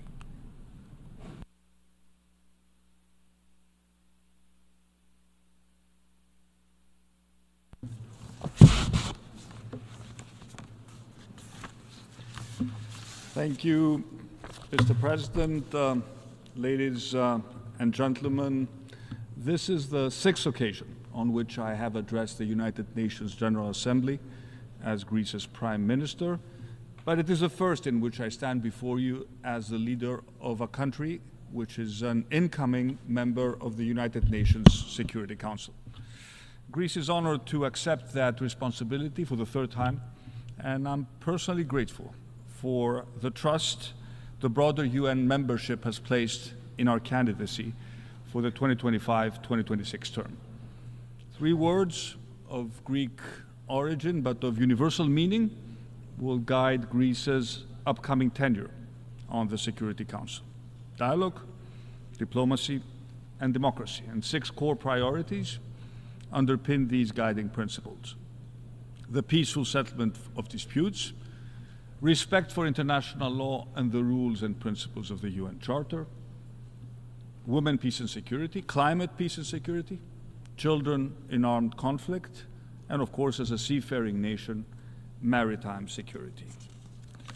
Ladies and gentlemen, addressing you today, 12 months on from last time round in September 2023, I don't think any of us can claim we are somehow better off now than we were back then. If anything, our world grows less secure by the day. Whether it be escalating conflicts, geopolitical division, the climate crisis, mass migration, rising inequality, even the unchecked rise of artificial intelligence, these challenges jeopardize our present and our future.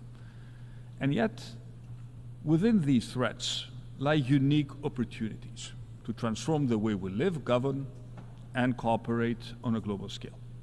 We are indeed at an inflection point. What happens next depends to a high degree on international cooperation. It is here in this chamber where we represent the collective voice of the international community that we are called to act for the good of the entire humanity. And to do that effectively, we must reinvigorate and strengthen the multilateral system.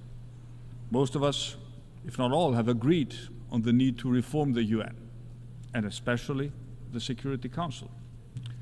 And since it first sat in 1946, the UN Security Council has not undergone any significant institutional reform. In that sense, it is the relic of a world that no longer exists. Back then, it was fit to address the challenges and opportunities of the post-Second World War world. But today, it is clearly not fit to solve the complex problems of the present or the future.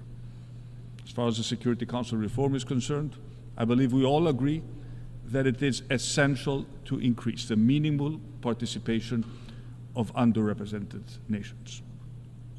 Nearly a third of UN member states have never sat on the Security Council. In addition, the enlargement of the Security Council must include both non-permanent and permanent members. New permanent members must include leading countries from all continents, and the composition of the Security Council should reflect the geopolitical and economic realities of the third decade of the 21st century, not the fifth decade of the 20th. Ladies and gentlemen, in the Security Council, Greece will do its utmost to act as a stabilizing actor. And that work begins immediately in our immediate neighborhood. After all, as a gateway to Europe, North Africa, and the Middle East, Greece sits 900 miles away from both Gaza and Ukraine. A year ago, we did not know that on October 7, a horrific terrorist attack would leave more than 1,200 innocent civilians, men, women, and children massacred. Around 250 people would be taken hostages, and that in the war that ensued, over 41,000 people would perish. The ongoing violence in the Middle East is grave, and civilians' horrendous suffering in Gaza is unfortunately continuing. Escalation threatens to trigger a full-scale war in the region. And Greece calls on all parties, including Iran and those it has influence over, to back away from perpetuating the current destructive cycle of violence, to lower tensions and engage constructively in the pursuit of meaningful de-escalation. A full-scale war in southern Lebanon must be avoided at all costs. People on both sides of the border have a right to leave peacefully without the threat of rockets or bombs shattering their lives. Greece fully supports the proposal for an immediate 21-day ceasefire. And in the wake of the October 7th attacks, Greece has always and will always support Israel's legitimate right to defend itself. But how it does so matters. We must see the immediate return of all remaining hostages. There must be an immediate ceasefire in Gaza. The humanitarian catastrophe there cannot go on. Safe access to food, water, shelter, clothing, and medicines throughout the territory must be ensured, and international humanitarian law must be respected.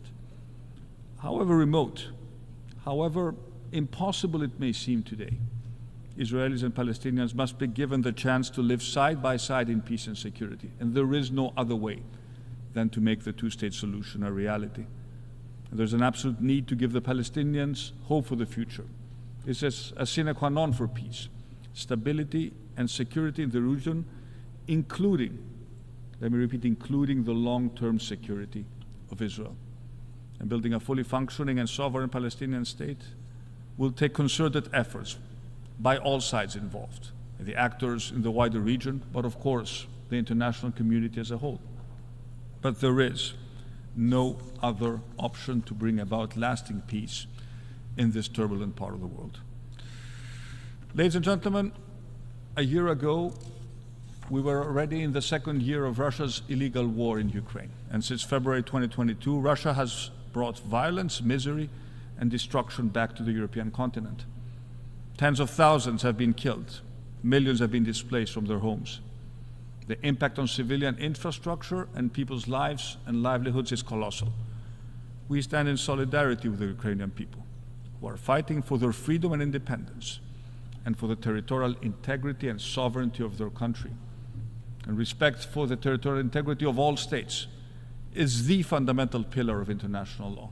It is the cornerstone of the UN Charter. In June, at the Summit on Peace in Ukraine, Greece stood shoulder to shoulder with many other UN member states, calling for a just and lasting peace in Ukraine, in full respect of Ukraine's independence, sovereignty, and international integrity within its internationally recognized borders. From the first hours of the Russian aggression, the European Union and its member states rose to the occasion, providing every possible support to the Ukrainians. We're committed to continue to do so.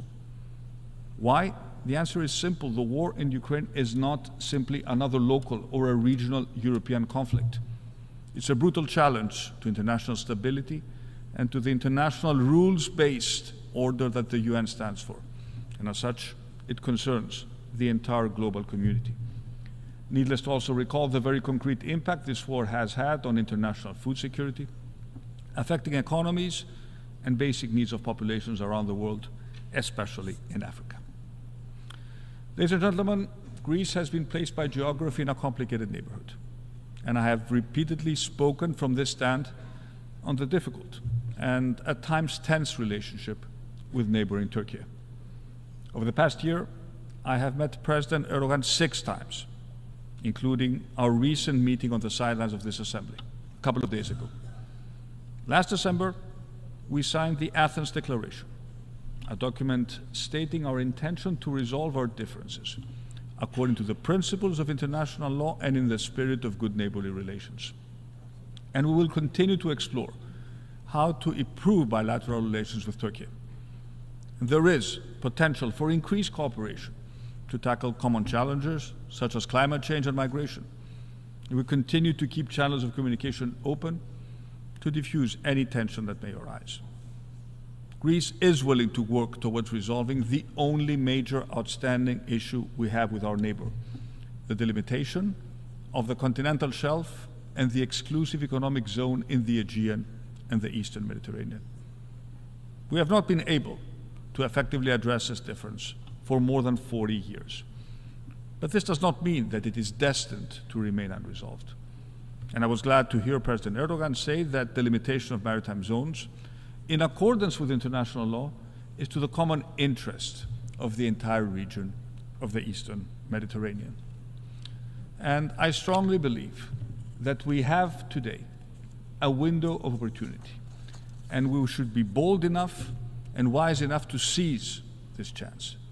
But if we are to try, we should both adopt a consistent approach in every aspect of our behavior towards each other.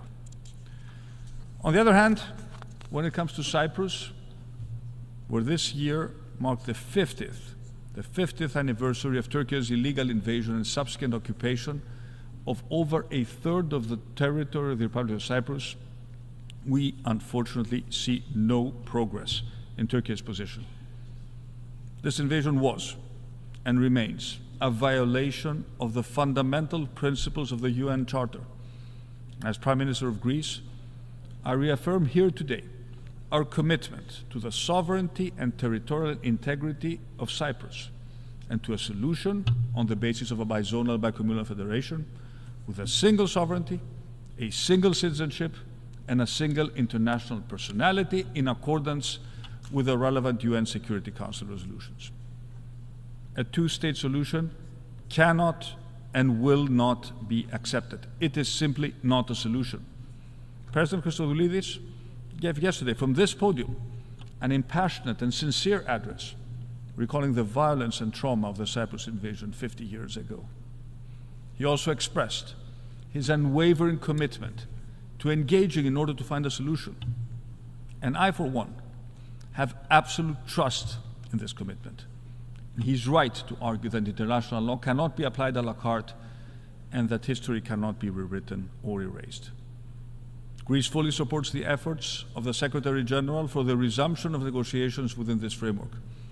And we call upon Turkey and the Turkish Cypriot community to come to the negotiating table, to at least establish mutual trust and to engage in a frank and honest discussion in pursuit of a mutually acceptable, just and viable solution.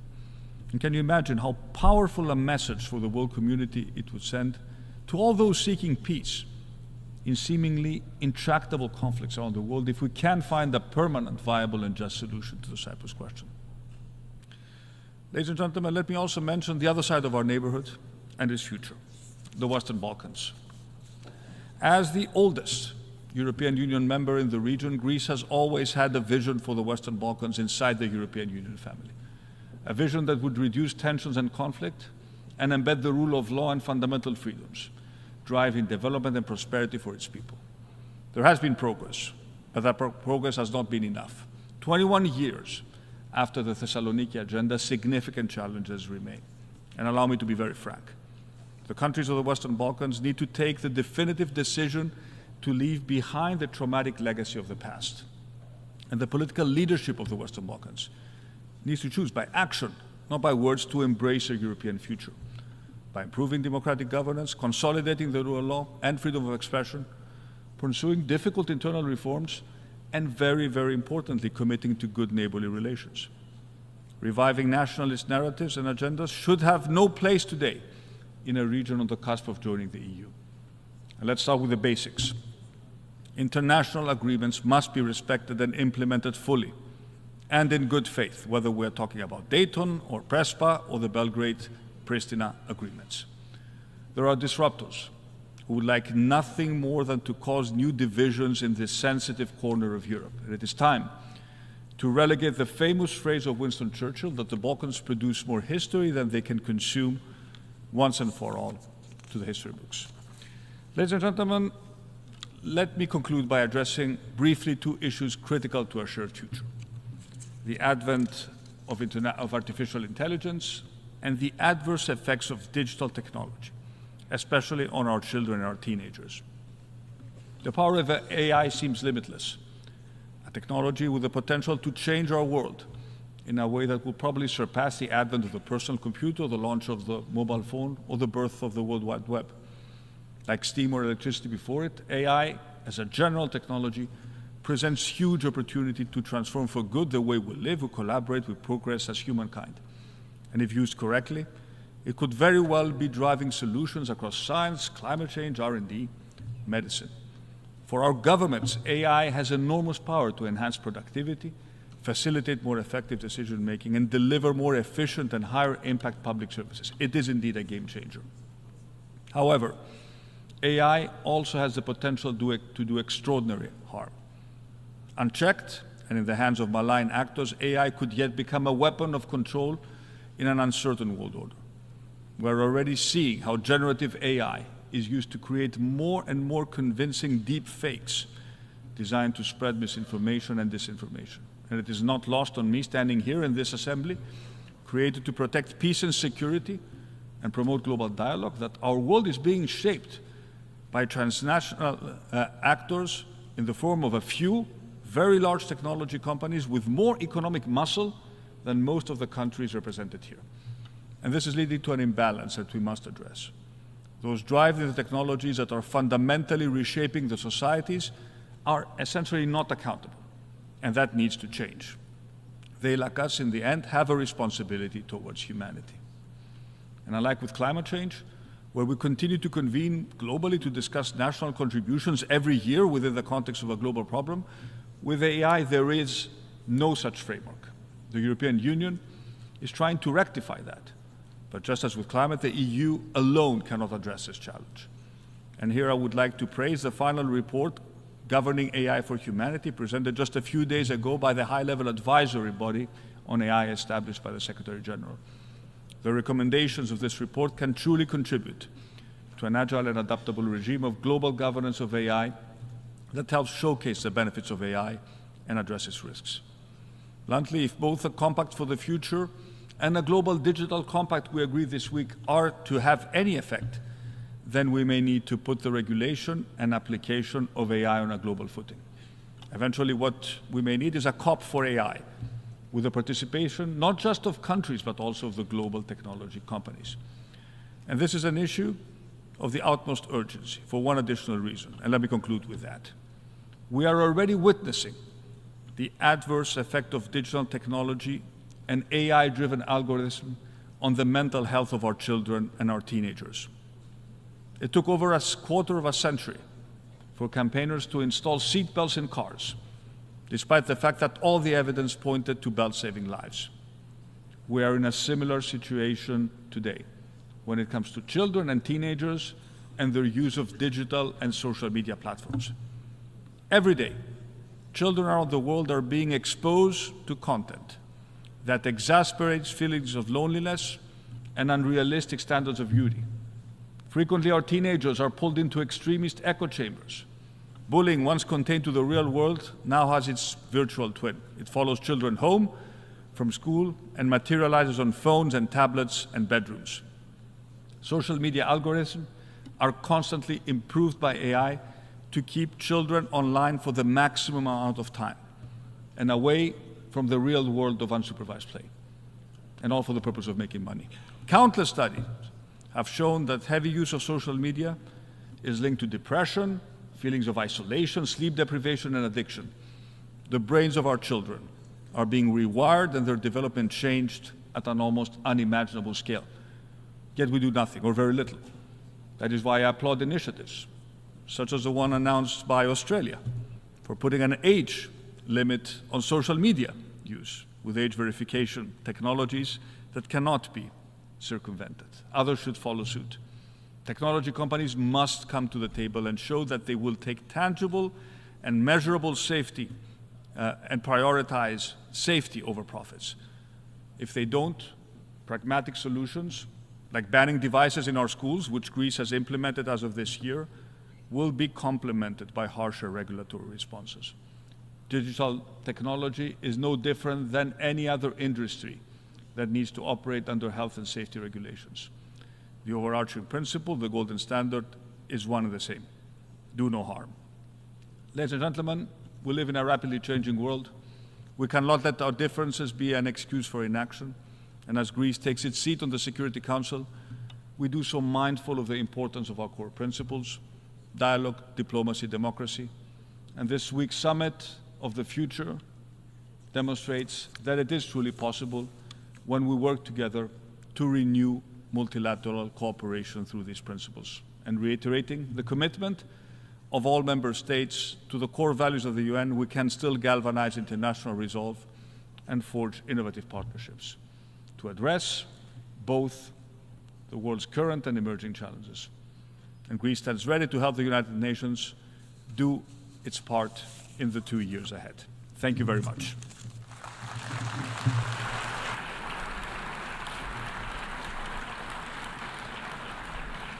On behalf of the Assembly, I wish to thank the Prime Minister of the Hellenic Republic.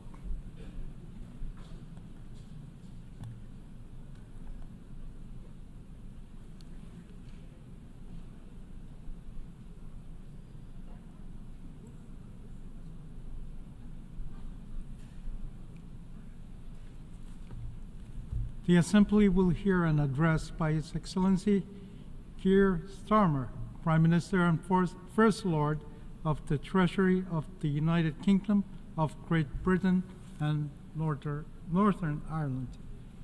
I request protocol to escort His Excellency and invite him to address the Assembly.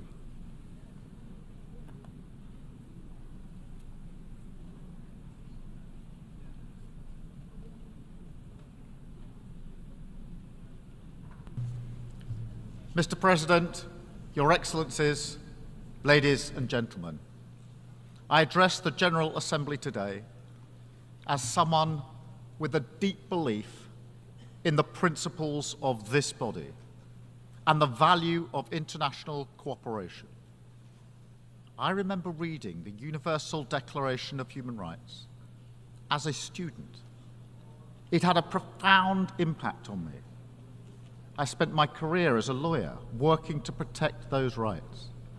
And the Declaration still inspires me now as Prime Minister, because it speaks about our inherent dignity, the very essence of what it is to be human, of equal and inalienable rights, based on a foundation of freedom, justice, and peace in the world. Yet as we meet here today, that can feel like a distant hope. Conflict touches more countries now than at any time in the history of this Assembly. Around the world, more fires are breaking out and burning with ever greater intensity, exacting a terrible toll. In Gaza, Lebanon, Ukraine, Sudan, Myanmar, Yemen, and beyond. The vast majority of humanitarian need in the world today is driven by conflict. After 20 years of gains in tackling poverty, disease, and in health, war is one of the main regions that progress has stalled. That is a catastrophe made by human hands. It has weakened the cause of cooperation, sowed political division between North and South, and turned the geopolitical dial away from the rule of law towards brute force and aggression. And this matters to us all. It matters to the British people.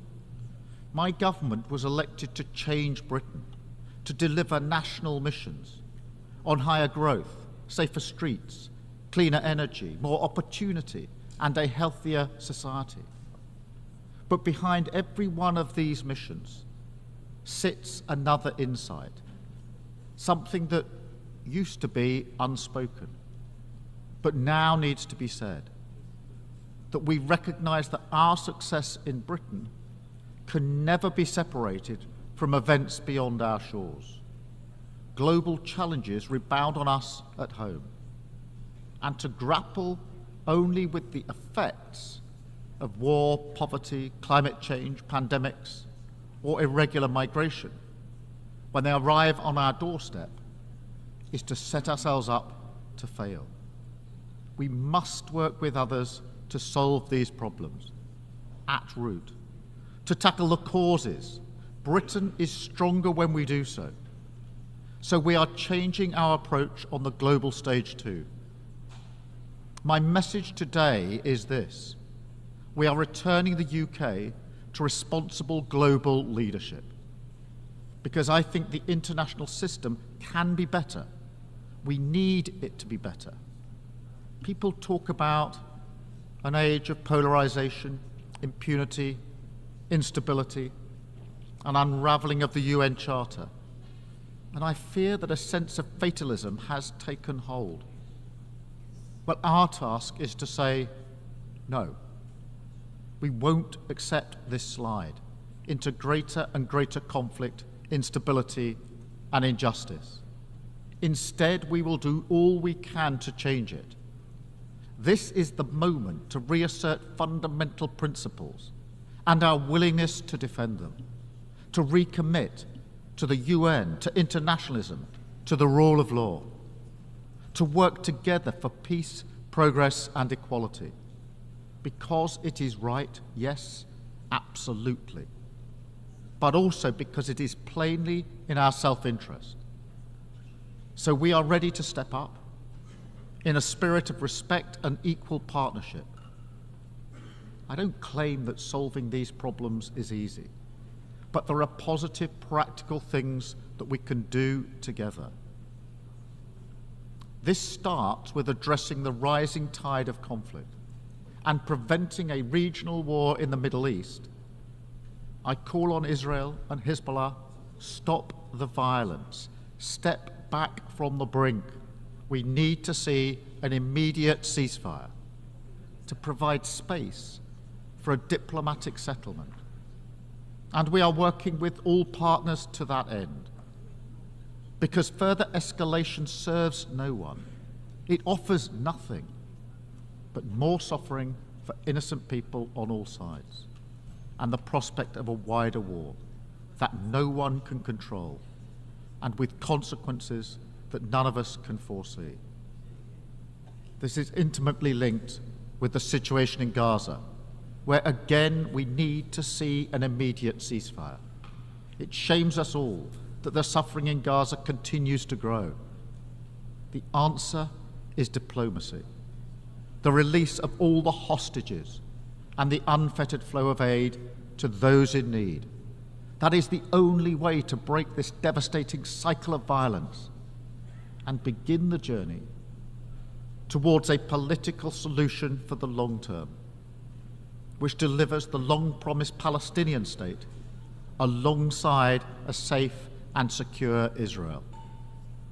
We must also work together for peace in Sudan and a proper response to the worst humanitarian crisis in the world today. We need to see greater action to deliver aid and to deliver peace.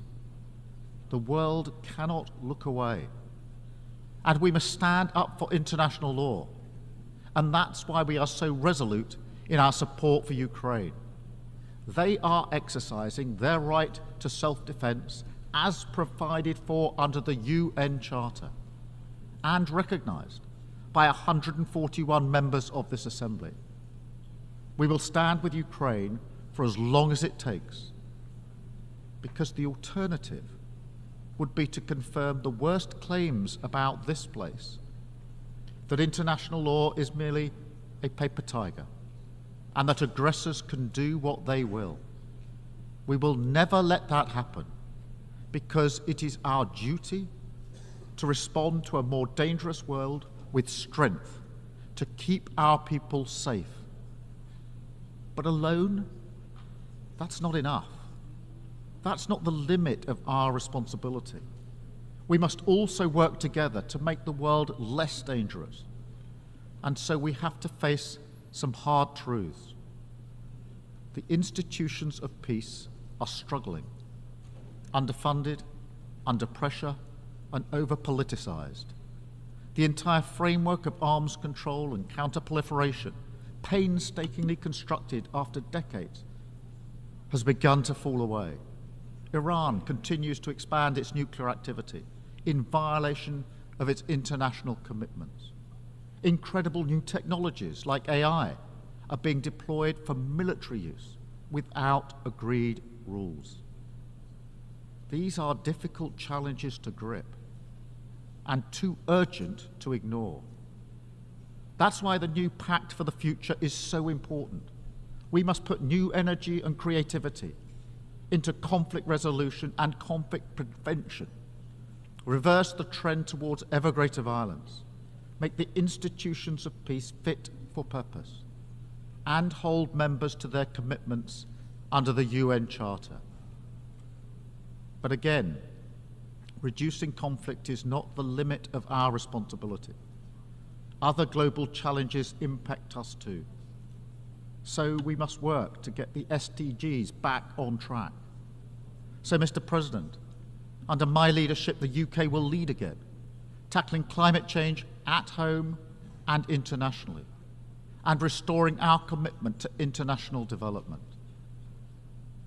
Like many of you, in a few weeks' time, I will be travelling to Samoa for the Commonwealth Heads of Government meeting, where a generation of children are having to contemplate fleeing their island of their birth for good.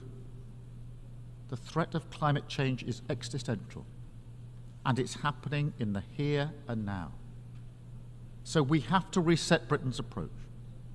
We have lifted the de facto ban on onshore wind in England, ended new oil and gas licenses, and created Great British Energy as we become the first major economy to transition to clean power by 2030. And I'm pleased to tell you that, yes, we will meet our net zero target, backed up with an ambitious NDC at COP29, consistent with limiting warming to 1.5 degrees. And we'll support others to do the same. I know that finance is at the heart of this, so the UK will continue to be a leading contributor to international climate finance that includes supporting nature and forests, because this is vital for biodiversity and reducing emissions. And it includes funding for climate adaptation, because those who did not cause this crisis should not be left to cope with the consequences. And the UK will also continue to be a leading contributor to development, committed to returning to 0.7% when fiscal circumstances allow. But let's be frank, public finance will never fully meet the needs, so we must use it as a multiplier to unlock much greater levels of private investment, and we have already started this work. I can announce today that we're creating a new facility, the British International Investment, which will work with the City of London to mobilise billions in pension and insurance funds to invest in boosting development and fighting climate change. This is a great British innovation. And if we're going to deliver in each of the areas I've talked about today, with all the benefits that we'll bring, then this is the kind of approach that we need to take. Innovating, thinking differently, moving faster, and being ready to change how we do things in 3 key areas. First, we must change the international financial system to deliver a fairer deal for developing countries. We will use our seat on the boards of the IMF and the World Bank to argue for a bolder approach to tackle unsustainable debt, which is compounding poverty and inequality, depriving the sick of healthcare and children of education. We must tackle the barriers to investment, which choke off the flow of private finance. And we must put a price on the true cost of emissions through a new levy on global shipping, with the proceeds going to tackle climate change and cut emissions even further. Crucially, we need to accelerate reform of the multilateral development banks so that they shoulder more risk, unlocking hundreds of billions more to help the poorest and build a low-carbon global economy. A critical milestone in the fight against poverty is approaching, with the replenishment of the International Development Association. This is the chance for everyone to show greater ambition so the IDA can be a bigger and better, helping more people, especially those in fragile states and conflict zones. On that basis, we will be ambitious too. We will increase our pledge and play our part in seizing the potential of this moment. Second, if we want the system to deliver for the poorest and most vulnerable, then their voices must be heard. We need to make the system more representative and more responsive to those who need it most. So we will make the case, not just for fairer outcomes, but fairer representation in how we reach them. And this also applies to the Security Council. It has to change to become a more representative body, willing to act, not paralyzed by politics. We want to see permanent African representation on the Council. Brazil, India, Japan, and Germany as permanent members, and more seats for elected members as well. Finally, to support this, we will also change how the UK does things, moving from the paternalism of the past towards partnership for the future, listening a lot more, speaking a bit less, offering game-changing British expertise, and working together in the spirit of equal respect.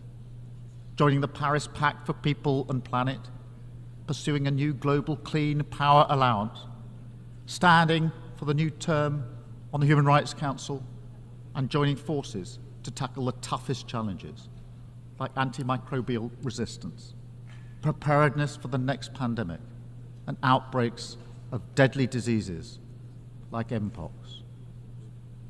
We are ready to work with all UN members because the scale of the challenges we face demands it, and our prosperity and security depends on it. I say it again, all this matters to Britain. Mr. President, by tackling conflict, making progress in the fight against climate change and poverty, and reforming the international system so that it's fit for the 21st century, we can realize the hope and the promise that shine through the founding documents of this organization.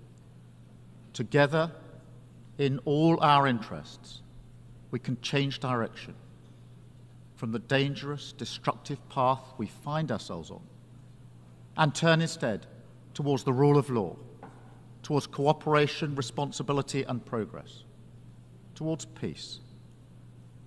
Thank you. Thank you. On behalf of the Assembly, I wish to thank the Prime Minister and First Lord of the Treasury of the United Kingdom of Great Britain and Northern Ireland.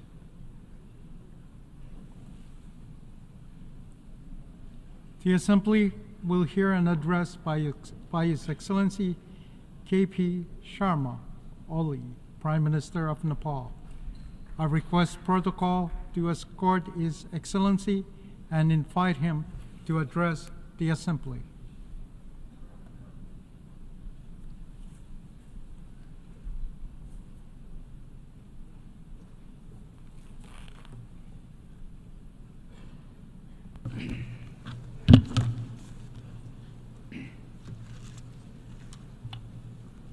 Mr. President, Your Excellencies, the heads of state and government, Mr. Secretary General, distinguished delegates, ladies and gentlemen.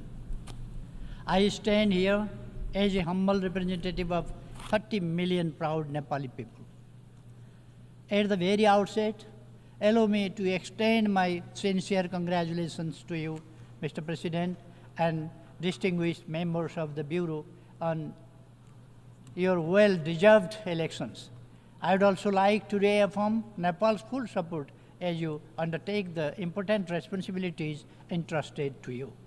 We extend our deepest appreciation to His Excellency, Mr. Denis Francis, and the outgoing President for his commendable leadership in successfully guiding the 78th session of the Assembly.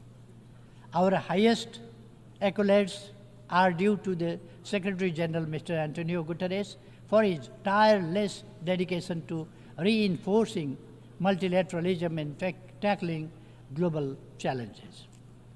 I fondly recall your visit to Nepal last year, Mr. Secretary General, and your message of peace from the sacred birthplace of Gautam Buddha, and the message of climate catastrophe of mountains from the Everest region. Mr. President, the world is at a watershed moment in history. The contrast between rich and poor, harmony and hatred, and economic development and environmental destruction have never been as stark as they are today. Both people and planet stand on the brink of climate catastrophe. Geographical rivalries are resurging. Military expenditures are skyrocketing along with an unabated arms race. The specter of nuclear conflict looms larger than ever, even before. On the one hand, our economy remains frail, still grappling with the lingering effects of the COVID-19 pandemic. On the other, nationalism and protectionism have re-emerged. Even before we have reaped the benefits that liberalism and globalization were meant to deliver. Even after 300 years of industrialization and modernization journey, it is deeply troubling that in our so-called civilized world of 21st century, wealth and prosperity are concentrated mostly at the hand of global north, and the poverty and destitution are heavily concentrated in the global south, particularly in the least developed countries. To overcome these travesties, we must demonstrate our leadership that promotes meaningful cooperation and collaboration. It is only through collective will and unified action that we can turn the tide and usher in an era of enduring peace and shared prosperity for all. In this context, the theme of this session, leaving no one behind, acting together for the advancement of peace, sustainable development, and human dignity for present and future generations, could not be more timely or relevant. We have reaffirmed our commitment through the Summit of the Future to build a safe, just, and sustainable world for both present and future generations. This pledge is embodied in the three pivotal documents we have adopted: Pact of the Future, Declaration on Future Generation, and the Global Digital Compact. We must demonstrate our determination to implement these documents for the well-being of present and future generations. Mr. President, allow me to underline that the principle of leaving no one behind has long been the cornerstone of Nepal's approach to development across all sectors. This philosophy is enshrined in our Constitution, which upholds the values of democracy by guaranteeing inclusivity, equality, justice, proportional representation, human rights, and social protection for the most vulnerable sections of society. I am determined to lead my country with my deep conviction to comprehensive democracy. For me, comprehensive democracy ensures equal rights, equal access to opportunities, social justice, protects the vulnerable communities, and provides the security and dignity for all individuals. Democracy goes far beyond the right of the people to choose their leaders. It is about leading the people towards prosperity and happiness so that they could feel highest level of dignity. At the international level, sovereign equality and mutual respect constitute the backdrop of comprehensive democracy. These principles are essential for building the frameworks of a just, inclusive, equitable, representative, and accountable global order. Mr. President, as a nation emerging from conflict, Nepal deeply understands the profound value of peace and political stability. Since the signing of the Comprehensive Peace Accord in 2006, Nepal has been firmly focused on completing the peace process at the earliest. Immediately after the formation of my government, Parliament passed a transitional justice bill to settle transitional justice issue once and for all. While we implement the law, we will uphold victims' rights, including truth and justice. We will also use reparations and reconciliation to heal the wounds and scars of conflict period. We appreciate support from international community, including the UN system, in this regard. The present government, formed by the collaboration of our two major political parties, is determined to secure stability while driving economic transformation for the inclusive and equitable prosperity to our people. At this juncture, stability and economic transformation are paramount to us than our periodic competition in elections. We have dedicated ourselves to realizing our national aspiration, prosperous Nepal, happy Nepali. Nepal will be graduating from its LDC status by 2026.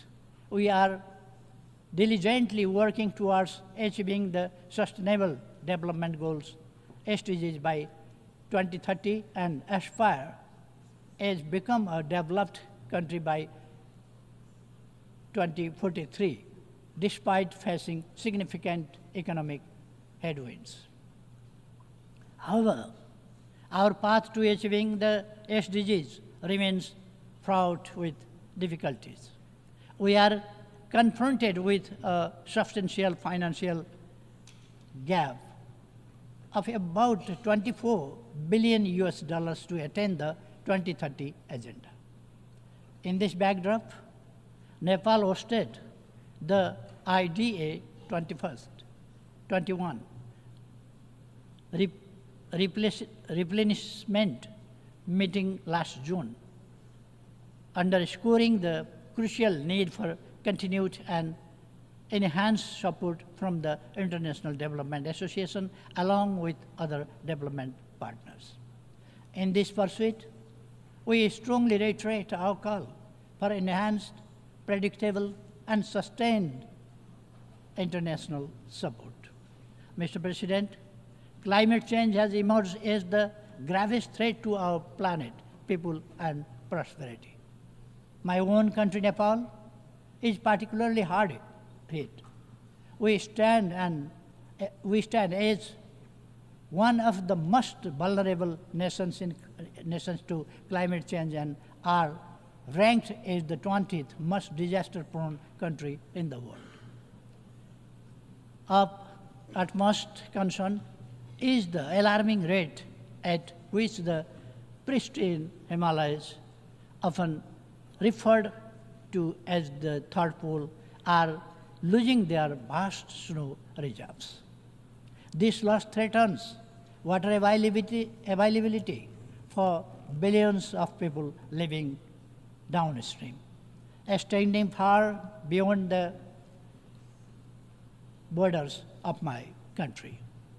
Nepal has usually been contributing to the health of our planet through its forests, mountains, and rivers. Yet, despite these efforts, we continue to bear the brunt of climate change. In this context, we call for climate justice. Our mountains play a crucial role in regulating the climate and ecosystem of oceans with their snow-fed rivers flowing down to the oceans. Nepal's Himalayas, as a natural climate stabilizer, help maintain a cooling system in a region situated in the hottest zone of the planet between the Tropic of Cancer and Capricorn. Given their significance, it is essential that the mountain agenda should receive the due attention in climate negotiations. Nepal is steadfast in its commitment to the Paris Agreement and aims to achieve net zero target by 2045, 5 years earlier than global target. As climate change is a global challenge, it demands global action and collaborative efforts to address its widespread and cascading impacts. Adequate climate financing, including loss and damage fund, is crucial to support climate resilient measures and infrastructure for adaptation in developing countries, not least in LDCs. Mr. President, Nepal's land is blessed with the wisdom of enlightened great sages from both the Hindu and Buddhist faith, particularly the teachings of Gautam Buddha. This profound legacy has shaped our world view to seek global harmony, peace, and security. The values of love, harmony, tolerance, and empathy, as espoused by Gautam Buddha, hold even greater relevance today than they did over 2,500 years ago. But to our deep dismay, the world is increasingly distressed by division, suspicion, hatred, and enmity. Nepal firmly believes that dialogue and diplomacy are the sole means to resolve conflicts, including in Ukraine and Middle East. It is through love and compassion that hostility and hatred can be overcome, paving the way for lasting peace. On the issue of Israel-Palestine conflict, we continue to support a two-state solution where Israel and Palestine coexist peacefully and securely within internationally recognized borders, in line with relevant United Nations resolutions. We must address the worsening humanitarian crisis in regions like such as Libya, Syria, Sudan, South Sudan, Yemen, and elsewhere. It is vital to uphold the principles of sovereign equality, non-interference as enshrined in the UN Charter, to ensure peace and stability, consequently, we sternly oppose any form of unilateral intervention or sanctions. Mr. President, disarmament and non-proliferation issues must be prioritized. Nepal strongly advocates for the general and complete disarmament of all weapons of mass destruction. As the host country to the UN Regional Center for Peace and Disarmament in Asia and the Pacific, Nepal firmly believes that regional efforts, including the Kathmandu process, serve to strengthen the global disarmament regime. Technology presents a double-edged sword, especially for the least developed countries. If we harness it, we can make remarkable progress. If we fail, it will leave us further behind. We call for technology transfer to enable us to catch up. Mr. President, Nepal has always adhered to a peaceful, independent, balanced, and non-aligned foreign policy based on the principles of Panchashil, the UN Charter, international law, and norms of world peace. We conduct our foreign policy with profound belief in amity with all, enmity with none.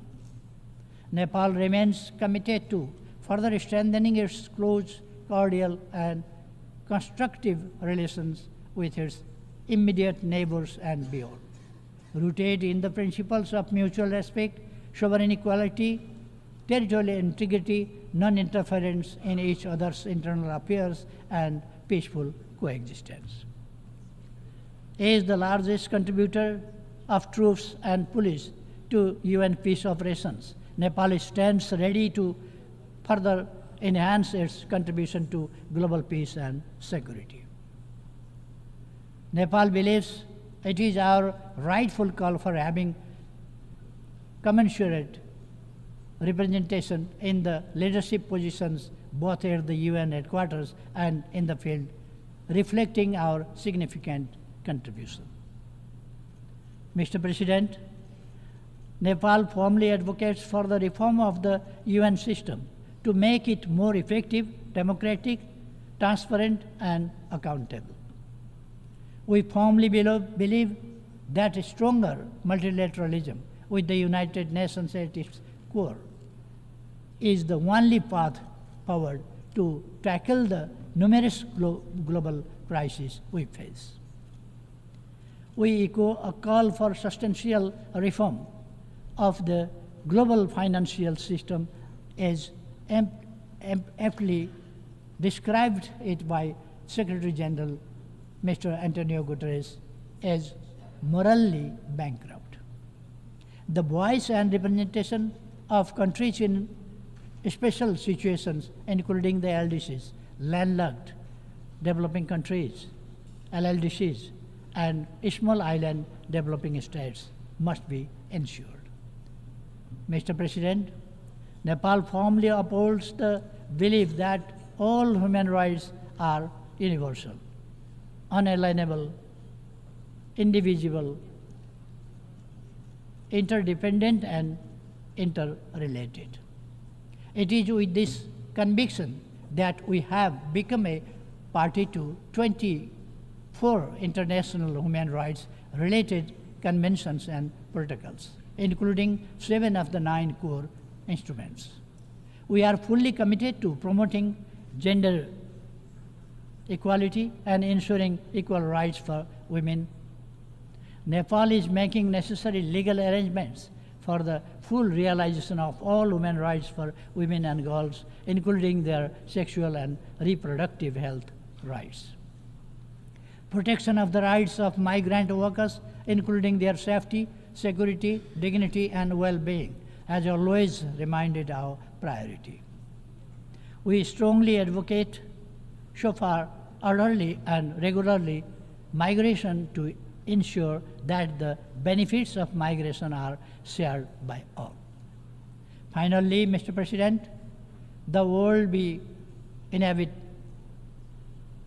The world we inhabit is far from being perfect.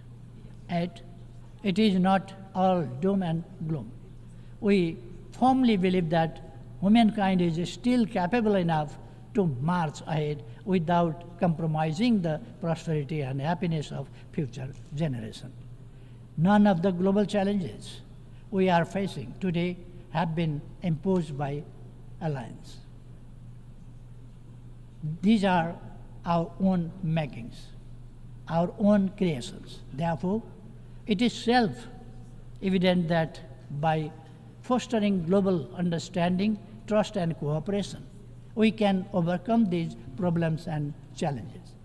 A just, inclusive, and equitable world order, as well as sustained prosperity and attainable when we collaborate effectively.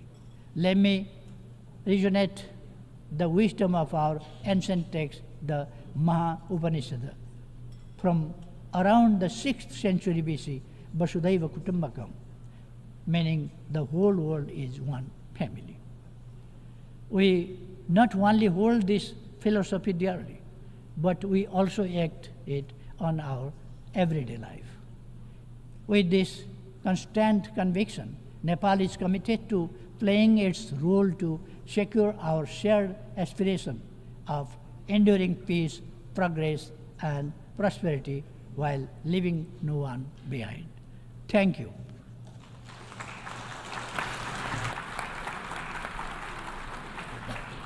On behalf of the Assembly, I wish to thank the Prime Minister of Nepal.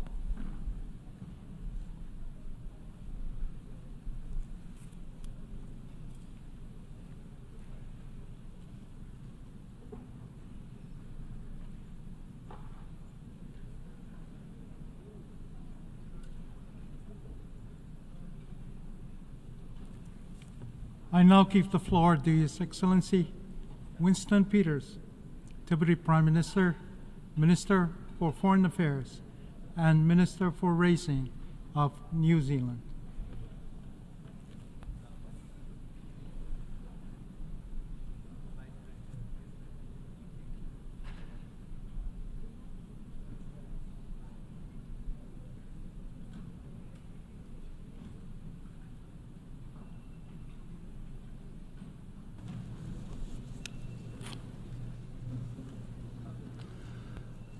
Mr. President, nearly 80 years ago, nations exhausted from the cataclysmic World War came together in San Francisco to create the United Nations Charter.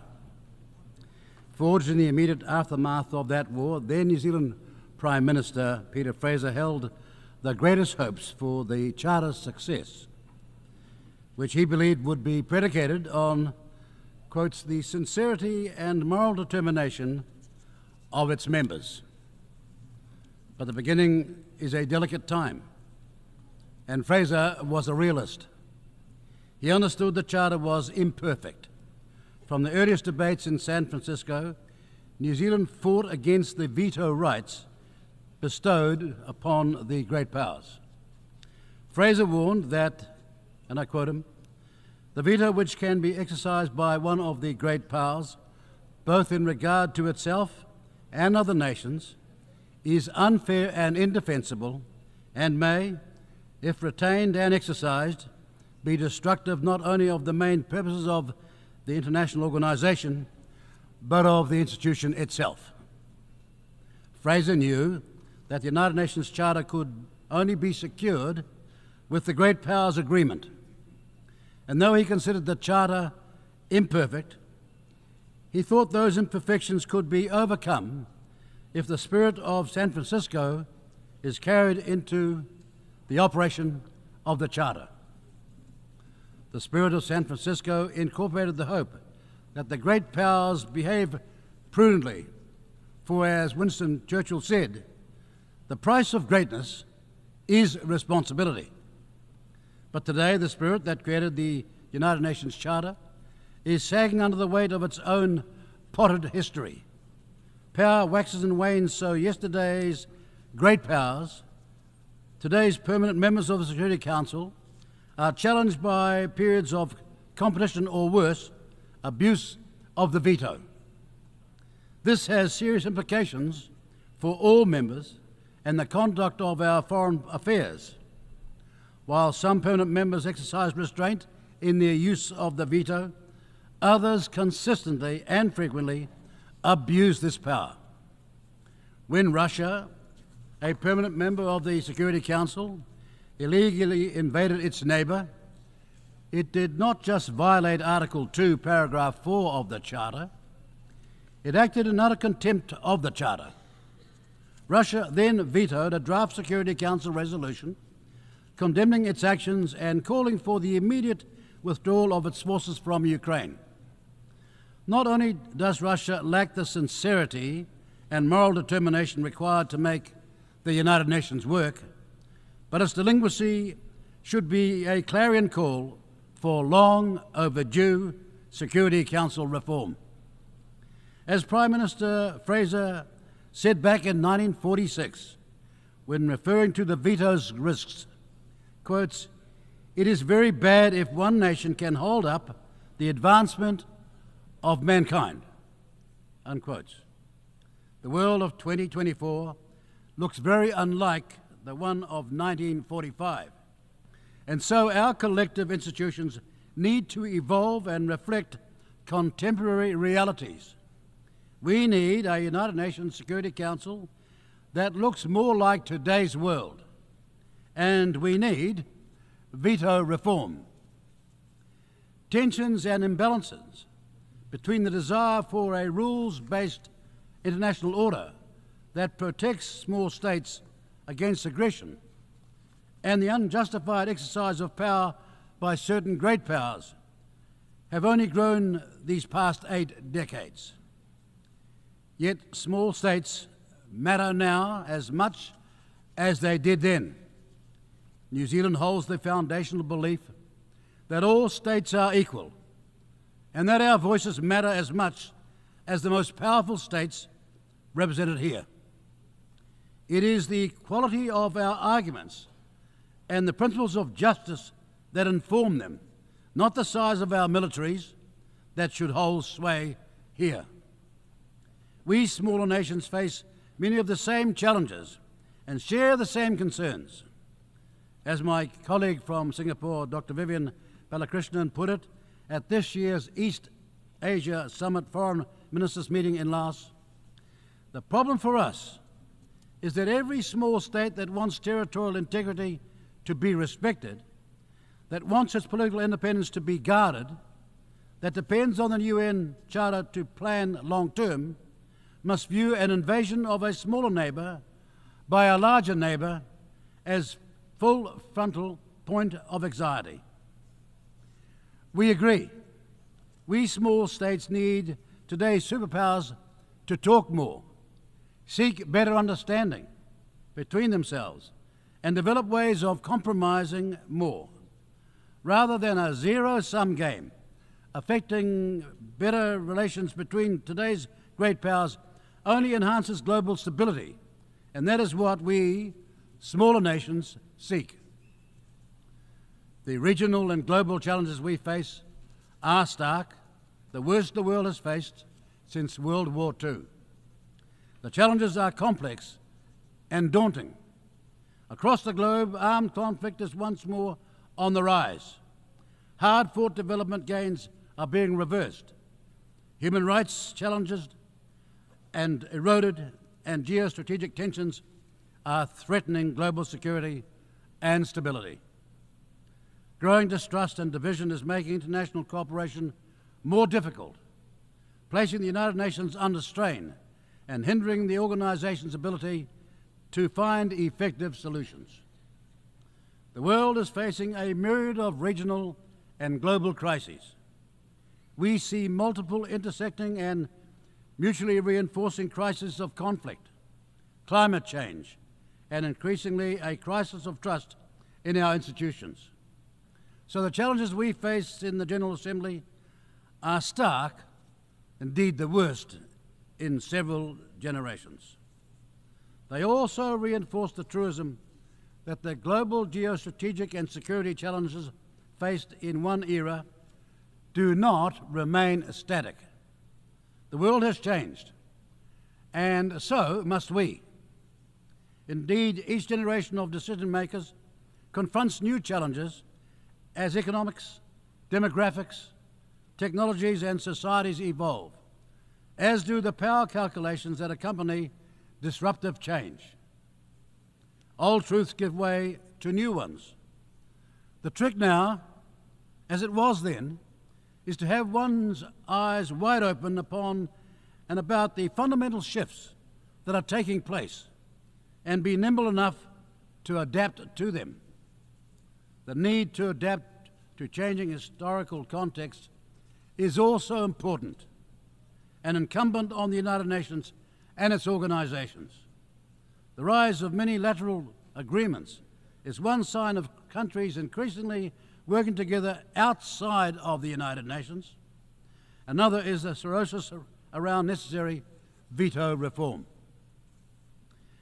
In the 10 months since returning for a third time as New Zealand's Foreign Minister, we have spoken widely with colleagues right across the globe.